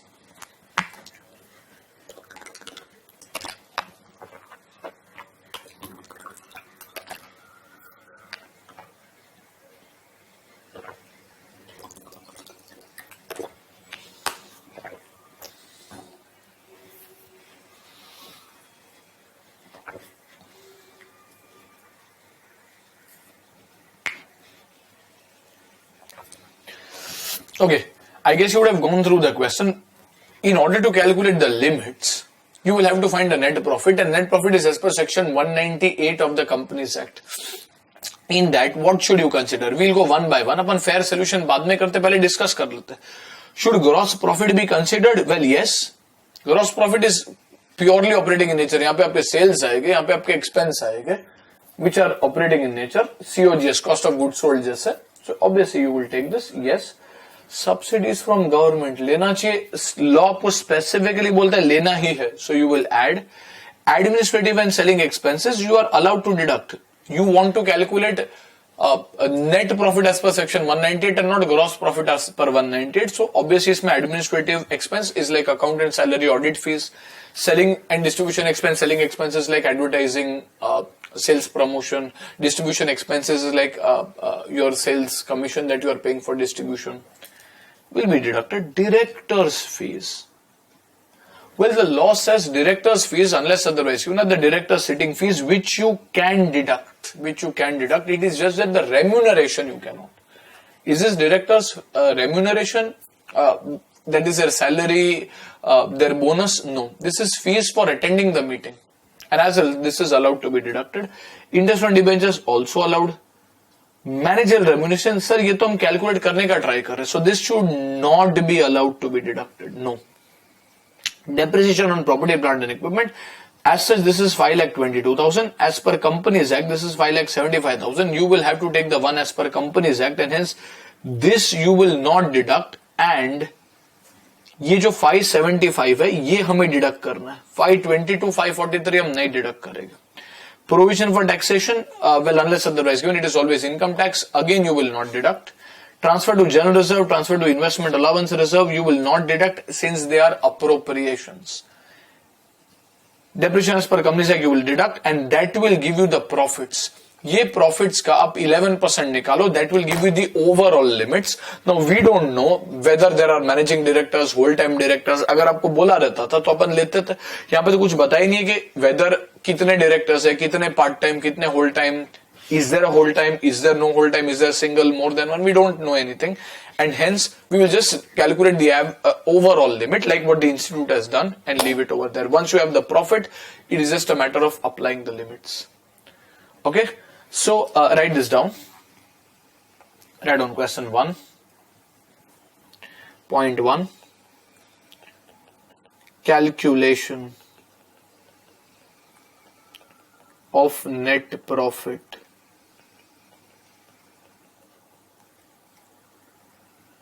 for year ended 31st March 11 into bracket as per section 198.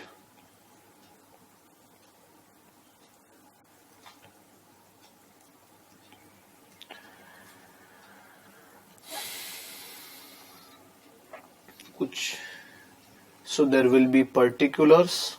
Write this down, साथ में solve करेगा. Particulars and then rupees. Okay, so you will start with the gross profits. काफी irritating से numbers है. 40,25,365. 40,25,365. Subsidies from government, you will add 273,925.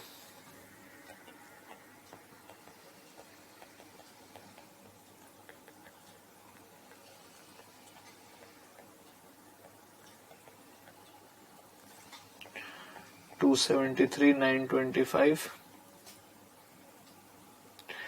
Administrative and selling and distribution expenses you will deduct जो अपन करते हैं वो bracket में लिखेंगे so that we can clearly bifurcate what is to be added and subtracted while calculating. Administrative,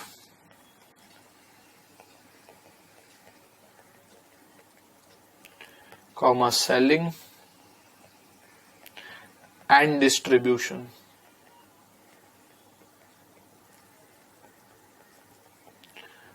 And distribution expenses, this is 8,22,542.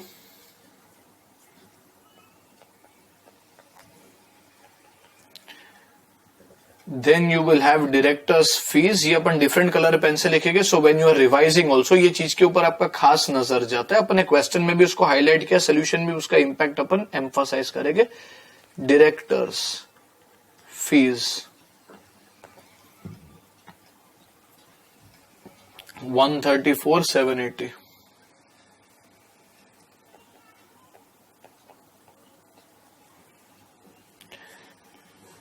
Then interest on debentures,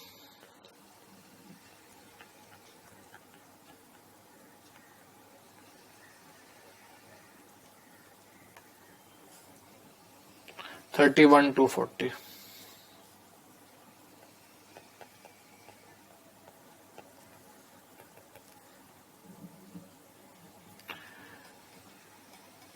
Managerial remuneration नहीं आएगा. Depreciation on property, plant and equipment will be depreciation as per Companies Act. Again with a different color pen.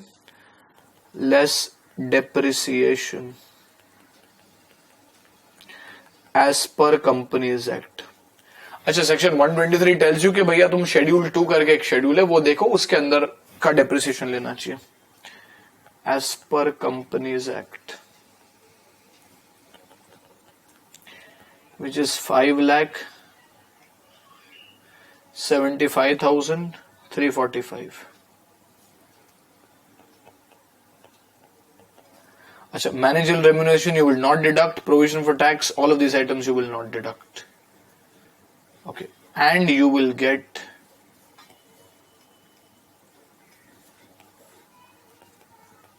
net profit into bracket section 198. So this is 40,25,365 plus 273,925 less 822,542 minus 134,780 minus 31,240 minus 575,345. 27,35,383.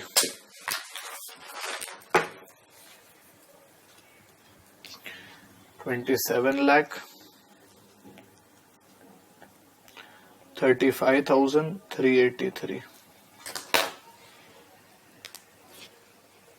अच्छा, is a question only asking you to calculate the net profit? No, it is asking you to calculate the limits for managerial remuneration. We will say that the limits for managerial remuneration will be 27,35,383 into 11% on an overall basis. That is 3,0892 and actual आपने कितना पे किया हुआ? हाँ, बच गए. You have paid 2,85,350, which is within the limits, and hence there is no problem.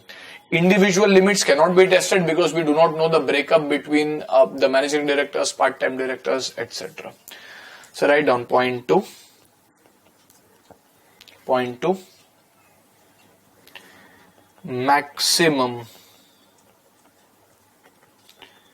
managerial remuneration.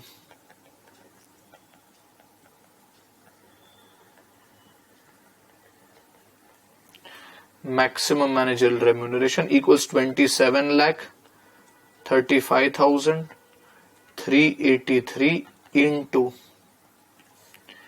11% into bracket overall, bracket closed, equals 3,892.13.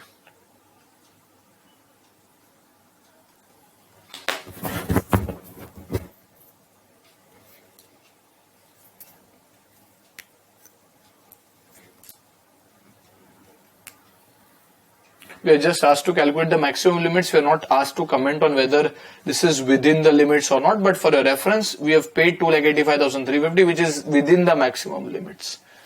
Okay. So अपन क्या करेंगे? In the exam, for your solution, I will give you certain ref notes. इसको अपन ref note करके लिखेंगे. This is just for your understanding. This you don't have to write in the main exam. अगर अपन note 1, note 2, note 3 लिखते हैं, that is a note that you will have to write in the exam as well. Reference note is just for your understanding. So for example, if this same question had asked you that is the company complying with the provision of Companies Act, you would have said हाँ, yes, because you should know that वो 3 lakh को हमें compare करना है with 2,85,000 for example. ये reference notes है, exam में नहीं लिखना. Point one,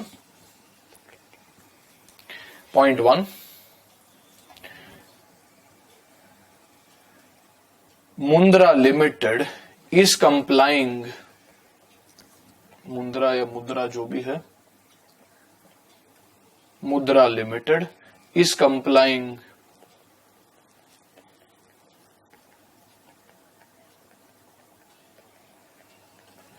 with the overall limit as its managerial remuneration paid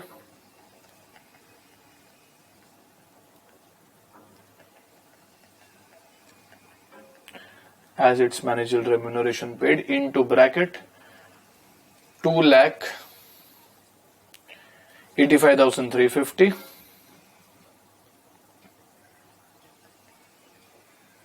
bracket close is within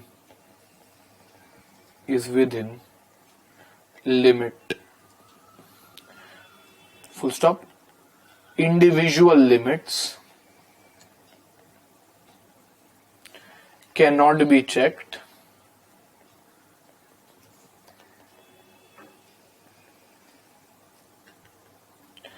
as we have no information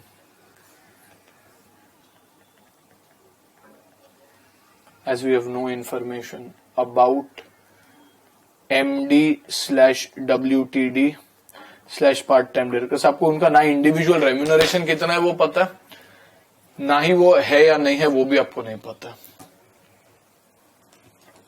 and second एक रेफरेंस पॉइंट लिख कर रखो कि यार देखो भले बताया नहीं, transfer to general reserve and investment revaluation reserve is like an appropriation of profit and it is not an expense only. Expense ही नहीं तो डिडक्ट नहीं होगा. Write down. Point 2, transfer to general reserve / investment reval reserve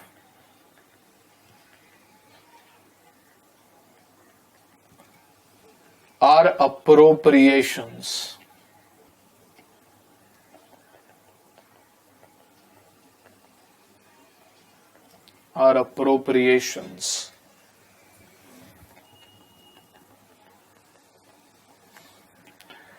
And not expenses. Appropriation means you're transferring from one pocket to another pocket. You are actually not incurring a cost. Full stop. Hence, they have been ignored. इसके बारे में अपने कुछ लिखा नहीं था, उसके अलावा की जो चीजें वो अपन ऑलरेडी लिख के रखे.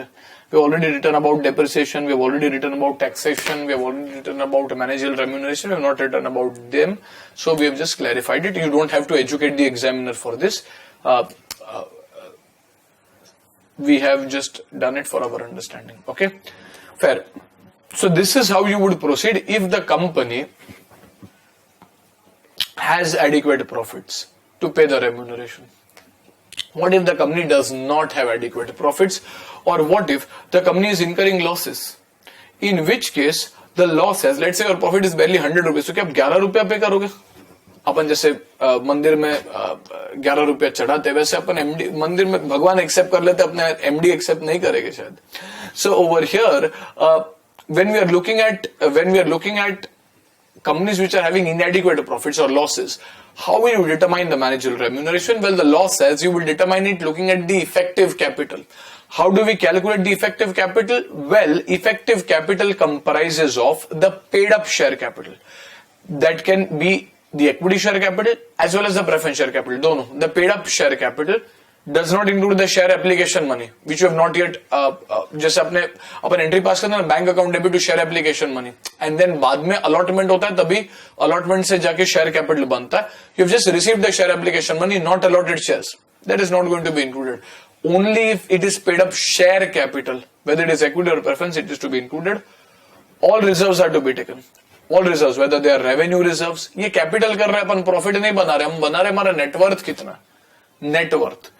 इसके अंदर the revenue reserves like the profit and loss, like general reserve, and even capital reserves like capital reserve, securities premium, all of these will be included. The only item that will not be included is the revaluation reserve. Why? Because the law believes that revaluation reserve is on paper. You can create revaluation. ये अब तक आपने बेचा नहीं है, land is 100, you now believe it is 150.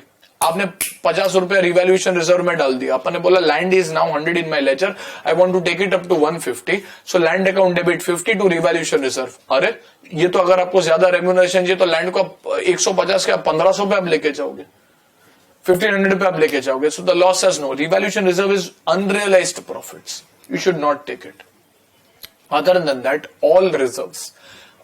यहां पे students will get confuse. Net profit, अच्छा नेट प्रॉफिट के अंदर कैपिटल आइटम्स नहीं जाते, but here you are not calculating net profit. Here you are seeing that how big is your company, how big is a company being managed by these managerial personnel. For example, the bigger the company, the higher the responsibilities and higher is the remuneration that you should seek. Like if you take a job in a bigger company, you want a bigger remuneration. A smaller company, you are happy with a smaller remuneration. More work, more remuneration. So here the law says that, let us say there is a company, the bigger the size of the company, bigger is the responsibility, more should be the remuneration. So what you should look at is ESC, in short, we'll write down in fair, equity share capital, PSC in short, preference share capital, all reserves. Sir क्यों reserves हम ले रहे हैं? अरे think of it this way, let us say your share capital was 10 and you have issued shares at a premium of let us say 2000 rupees. तो securities premium में तो 2000 होगा ना सर, इतना थोड़ी ना प्रीमियम में कोई इशू कर सकता है. If you look at Hero Honda for example, which is now called as Hero MotoCorp, it has a 2 rupee share face value and today's market price is close to 3 or 4,000 rupees. So it is very much possible that you can have shares at a much higher price. You can Google up and see the market price of MRF. It's I think again a 1 or a 10 rupee face value share and the market price is close to 70 or 80,000. So it is very much possible. So securities premium hai. So when you look at asset base of the company, the asset base of the company will be 2010 rupees. You are not just managing 10 rupees of assets, you are managing 2010 rupees worth of assets. Securities premium, profit and loss. So as you make profit, you retain profits. That will also be reinvested. General reserve, everything except for revaluation reserve, because you can revaluation reserve is on paper. It's not a real reserve. And now comes the tricky point. What about long-term debt? There is a long-term debt and there would be short-term debt. The natural instinct that will come to you is, sir, we are talking about capital. Debt cannot be a part of capital, which is perfect. Debt should not be a part of capital. However, the purpose of finding the capital over here is not the share capital. It is the capital that is invested in the company that you are managing. For example, there's a house of 1 crore. Someone can either buy the entire house by paying 1 crore rupees, or he might take a loan. Let us say he invests 20 lakhs out of his own money and 80 lakhs out of loan money. At the end of it, he is managing a house which is worth 1 crore. And hence the law says long-term debt is stable money. I might want to start a huge business for which I have invested 2000 rupees of my own funds, but the business requires a lot more money and hence I have taken a long-term debt. Short-term debt तो क्या होता है? वो तो temporary nature होती है. It is just to meet the day-to-day fluctuations. It is not permanently invested. However, long-term debt is, let us say, 8,000. This can be in the form of debentures, can be in the form of bonds, can be in the form of deposits, can be anything, loans. But they should be repayable after 12 months.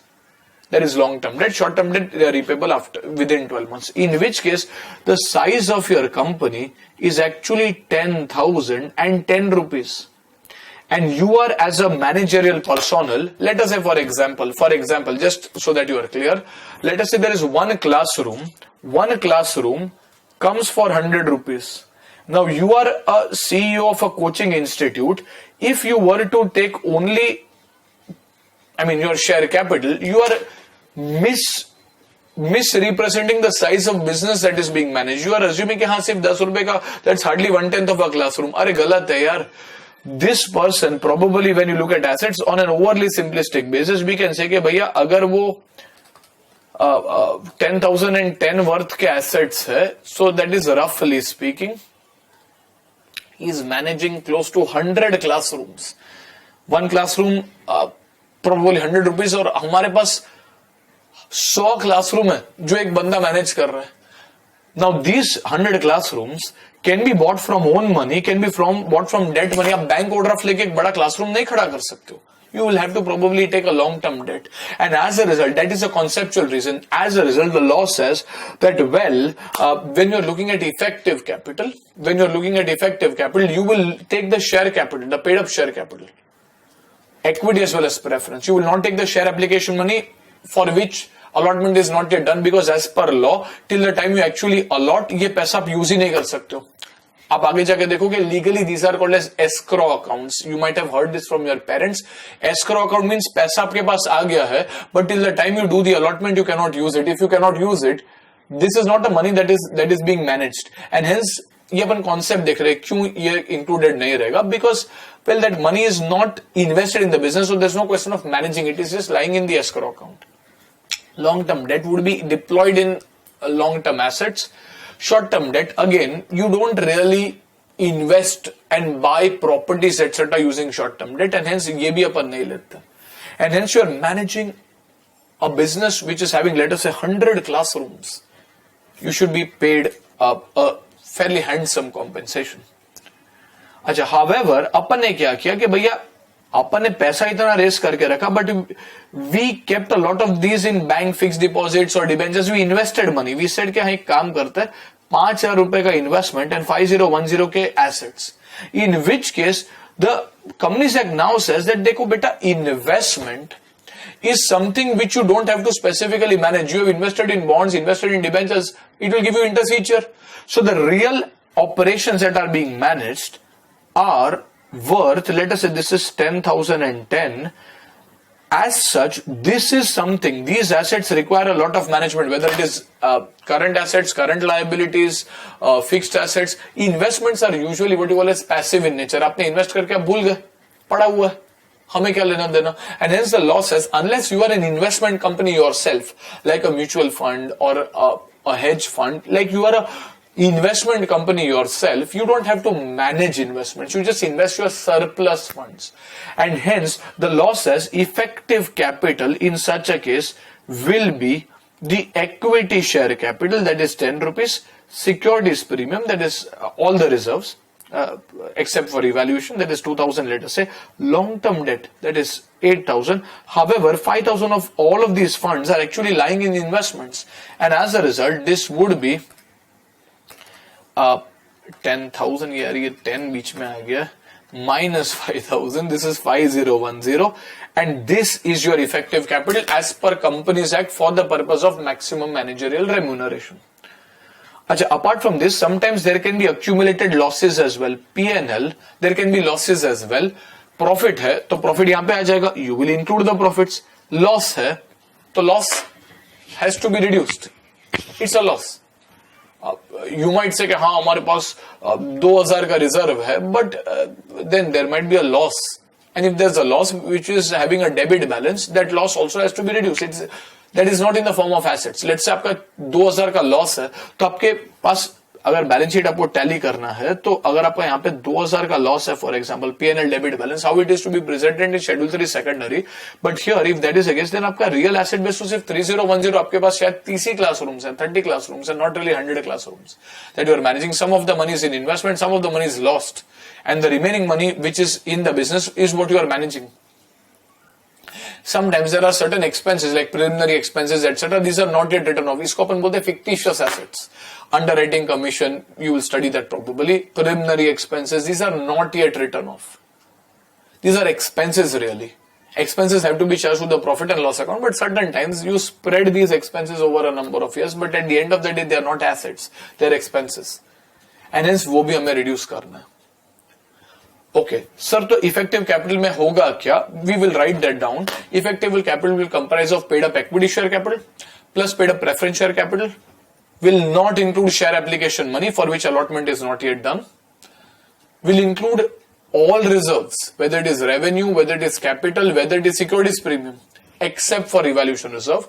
Will include long-term debt. Sir, capital में debt कहाँ से? अरे बेटा, the purpose of this is not to find the amount to be shown in equity share capital. The purpose of this is to find how much of business are you managing, and वो business के लिए जो assets resources आते हैं that can come from long term money which can be equity money, preference money और even long term debt money, and hence here you also include long term debt but you don't include the short term debt. But this will give you overall size of the business. Sometimes you might have lost money already, so that means must be in P&L debit balance. Sometimes you might have spent money, just that you are writing it off over a various years, so that is preliminary expenses, and more so, in some cases you might have just deployed the money and invested it somewhere. This is not what you are managing. Unless you are an investment company, in which case the law says if you are an investment company, then investment should not be deducted. In all other cases, investment should be deducted. Okay, that will give you the effective capital, and once you find the effective capital, there are limits that the law has given. That if your effective capital is, let us say, negative or up to 5 crores, then the maximum overall managerial remuneration is 60 lakhs. We'll write down everything. If the effective capital is between 5 crores and 100 crores, the maximum managerial remuneration is 84 lakhs for all of them put together. If the maximum, if your effective capital is between, let us say, between 5 and 100 crores, it is 84 lakhs. If it is between 100 crores and 250 crores, then it is 84 lakhs. 120 lakhs. And beyond 250 crores, it is 120 lakhs plus 0.01% of the excess capital above 250 crores. We will write that down. ये आपको शायद याद नहीं रहा होगा. What is more important is calculating the effective capital limit, and how do you calculate the effective capital number, and then applying that. Okay, so what we'll do is we'll just write that down as Roman point 3. I think अपने अब तक Roman point 2 लिखा रहेगा, नहीं Roman point 2, उसके अंदर point 1, point 2, and then we'll have point 3. Write down.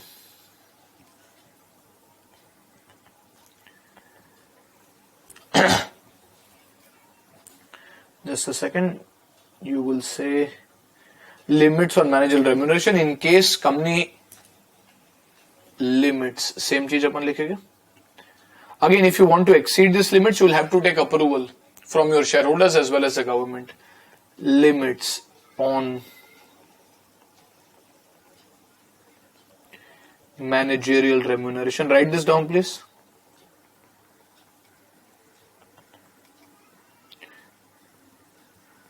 Remuneration hyphen in case of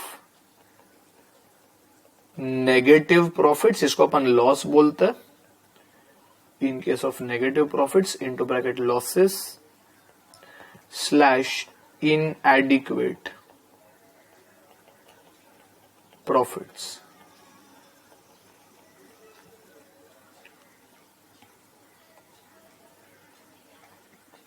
Inadequate profits. Write down.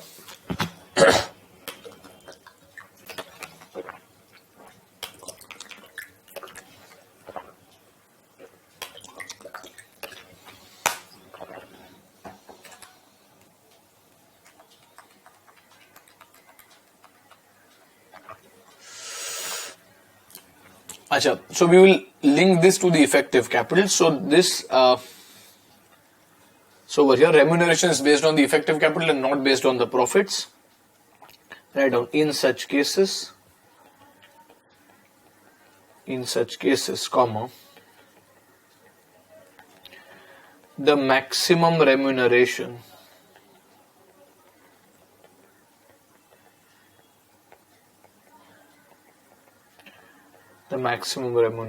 is based on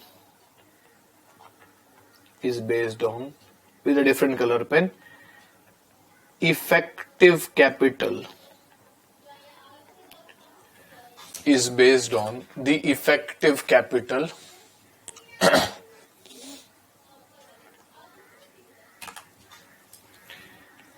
and not net profits.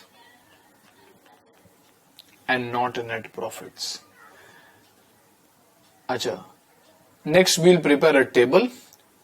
So limits क्या है, अपन पहले limits लिख लेंगे. So we'll have effective capital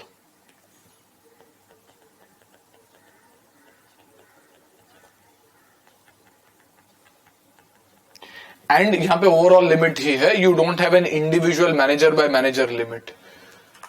Okay. Then you will have maximum overall annual remuneration.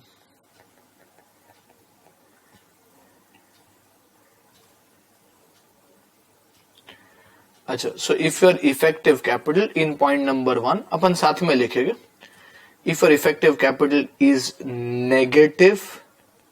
अच्छा, effective capital calculate कैसे होएगा, तो यहाँ पे एक नोट 1 करके आएगा, we will write down below, जैसे नेट प्रॉफिट का अपन ने दिखाया था वैसे इफेक्टिव कैपिटल दिखाएगा. As per my experience effective capital is more important from an exam perspective as compare to net profit calculation. There have been more instances where you can get a effective capital question as compare to the net profit question. If your effective capital is negative और loss making company भी हो सकता है, जैसे अपने बोला फ्लिपकार्ट वगैरह, और लेस देन 5 करोड़. अच्छा, यहां पे भी डायरेक्टर को तो अपना घर चलाना है, तो उनको कुछ तो रेम्यूनरेशन पे करना पड़ेगा. So over here the maximum annual remuneration is rupees 60 lakhs. 60 lakhs. Second, you are seeing that अगर ये तो सबसे छोटी कंपनीज है, 60 lakhs, this is per annum for all. If the effective capital is between 5 crores to 100 crores, let us say, CR is crores, then यहां पे आएगा rupees 84 lakhs per annum. 84 lakhs per annum. Third, even bigger companies between 100 crores to 250 crores, this will be rupees 120 lakhs per annum. यहाँ पे 12 का table आपको याद रखना है. 12 2s are 24, 12 3s are 36. So between 60 and 84 there is a gap of 24. Between 120 and 84 there is a gap of 36. 12 का table. And then point 4, greater than 250 crores. So यहाँ पे rupees 120 lakhs per annum plus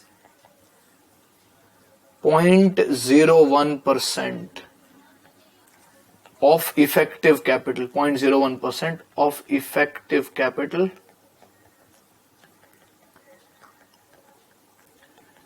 in excess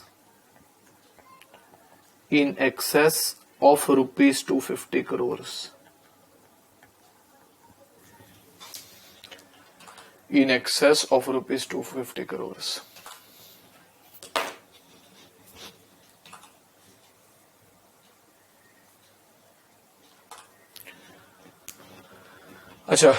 Just finish this. If you have not yet done it, we can pause. You can pause and just write this down. If you have done it, we can proceed. We can discuss an example of, let us say, a company which has, let us say, effective capital of 1000 crores. We don't need to write this down. 1000 crores है तो क्या करना है? देखो 120 lakhs तो आप पे कर ही सकते हो. Over and above that, plus 1000 crores minus 250 crores. अच्छा, ये जो भी नंबर आता है इसका 0.01%. Remember ये नंबर आपका crores में आ रहा है. So this is 120 lakhs. We can call this as 1.2 crores plus 750 crores into 0.01%, which is 0.075 crores. Again, let me just check. 1000 minus 250, 750 into 0.01%. This is 0.075. This is, इसको 1.2 से ऐड करेगा, so this is 1.275 crores, for example. This is how you will work out. Acha, sir, can you increase these limits? Yes, same. You can increase these limits by getting a shareholder approval resolution. So you can take an approval from the shareholders, and you can even increase these limits as well. Okay. So below this table, you will write down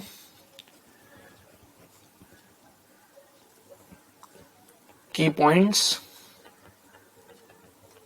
Note 1 आपका अभी भी लिखना बाकी है. Point 1, the above limits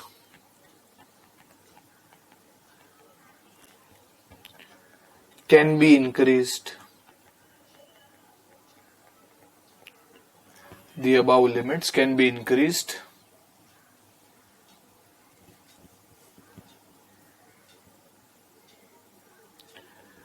by taking approval. iPad का भी battery down है, आपका भी बैटरी डाउन है अभी. By taking approval from shareholders through a special resolution.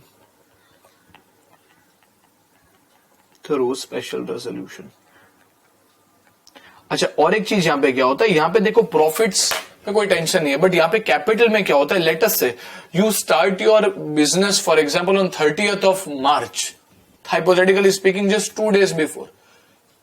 अभी 2 days में आप बोल रहे हो 60 लाख रुपया पे करना है, इफेक्टिव कैपिटल जो भी है उसका 60 लाख पे करना है. No, then this 60 lakhs is per annum. This 60 lakhs is per annum. If the year in question, let us say the company is incorporated and or for whatever reason the year in question is a shorter year, or let's say the new managerial staff has come and it is in the middle of the year, then this 60 lakhs is to be prorated.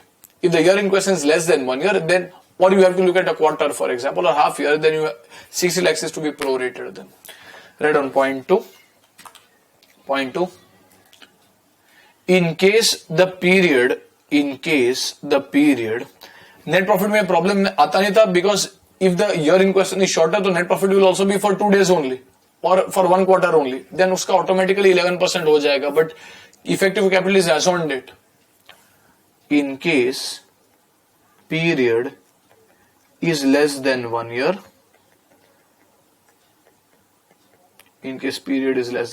comma, the above limits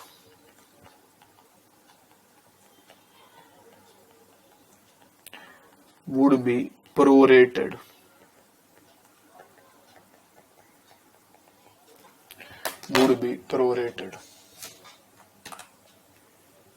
The above limits would be prorated. Okay, now comes the most important note in today's class, that is the calculation of effective capital. This is the most important note on which question 2 and 3 are resting. So you'll write down note 1. Mark it as important. Effective capital. Underline. साथ में अपन लिखेंगे paid up equity share capital,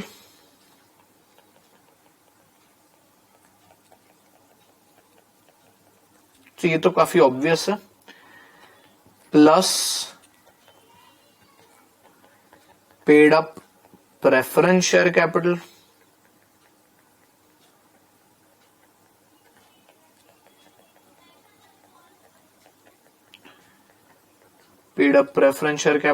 into bracket share application money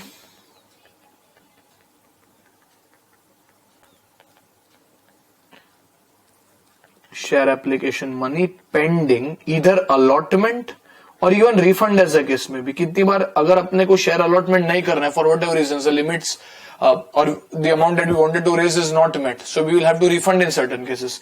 Share application money pending allotment / refund will not be included because वो अपने अपने business में invest ही नहीं किया हुआ रहेगा. That is the logic. Will not be added. Okay, to which you will add plus with a different color pen all reserves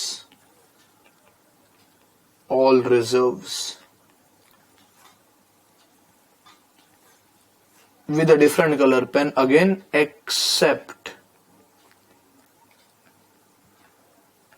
revaluation reserve.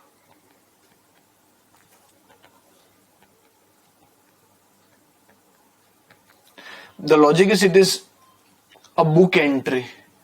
अच्छा, all other reserves, just to clarify,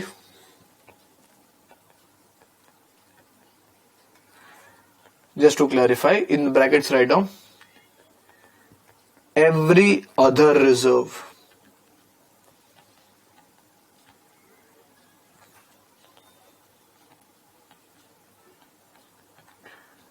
every other reserve,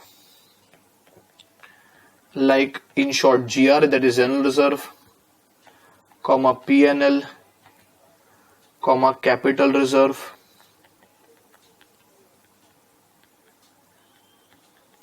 comma securities premium,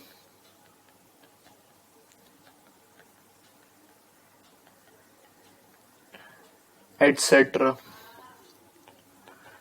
etc., should be added. Should be added.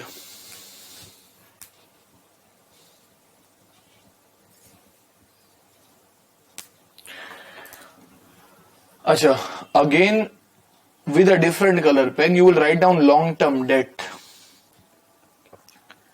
plus long-term debt. ये आपको आपके mind में drill कर देना है, because the natural instinct is to believe debt is not a part of capital.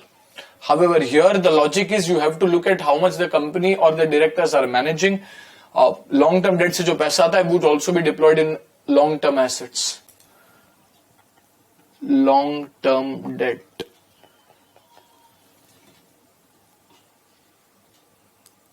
Long-term debt. Into bracket you will write down, do not add short-term debt.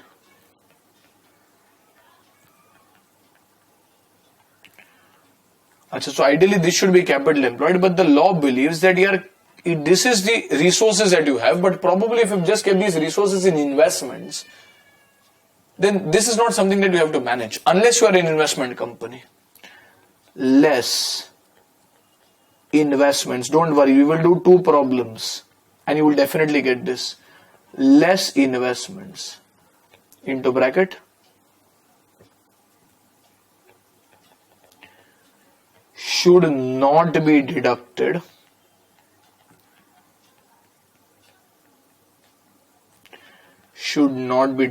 for investment companies, because ये तो उनका main business होता है, उनको ये manage करना है. In other companies it is usually a passive, यानी एक बार surplus funds है, पैसा invest कर दिया. We will do problems where there is investment company and non-investment company both. Less accumulated losses.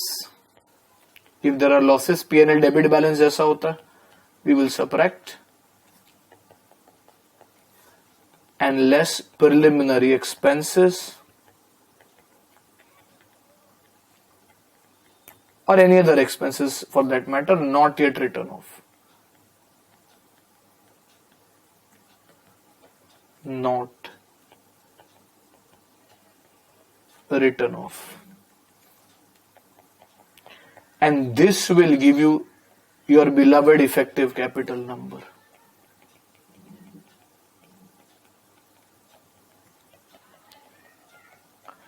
Acha.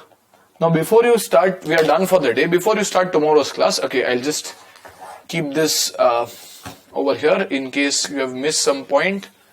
You can kind of go through this. Acha. So you can pause and go through this. Otherwise, you can in rough, do not do it in fair. In rough, try question 2. Forget question 3, you can try question number 2 and see if you get it right. If you get this right tomorrow, bang on, you will have a confidence booster, which you should, and that will also help you revise. So we will stop for the day and I will leave you with question 2 in the classwork section that you will have to, I think this is page number 57 only. Page number 57, question number 2. It's a fairly easy question. I would want you to do in rough. You don't need to do it in fair right now.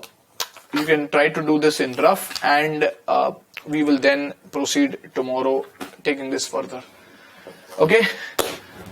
I hope you have understood today's lecture, and in case you have any queries, please do feel free to reach out to me. Thank you very much and have a good day. I'll see you tomorrow. Bye-bye, and we'll continue with this chapter.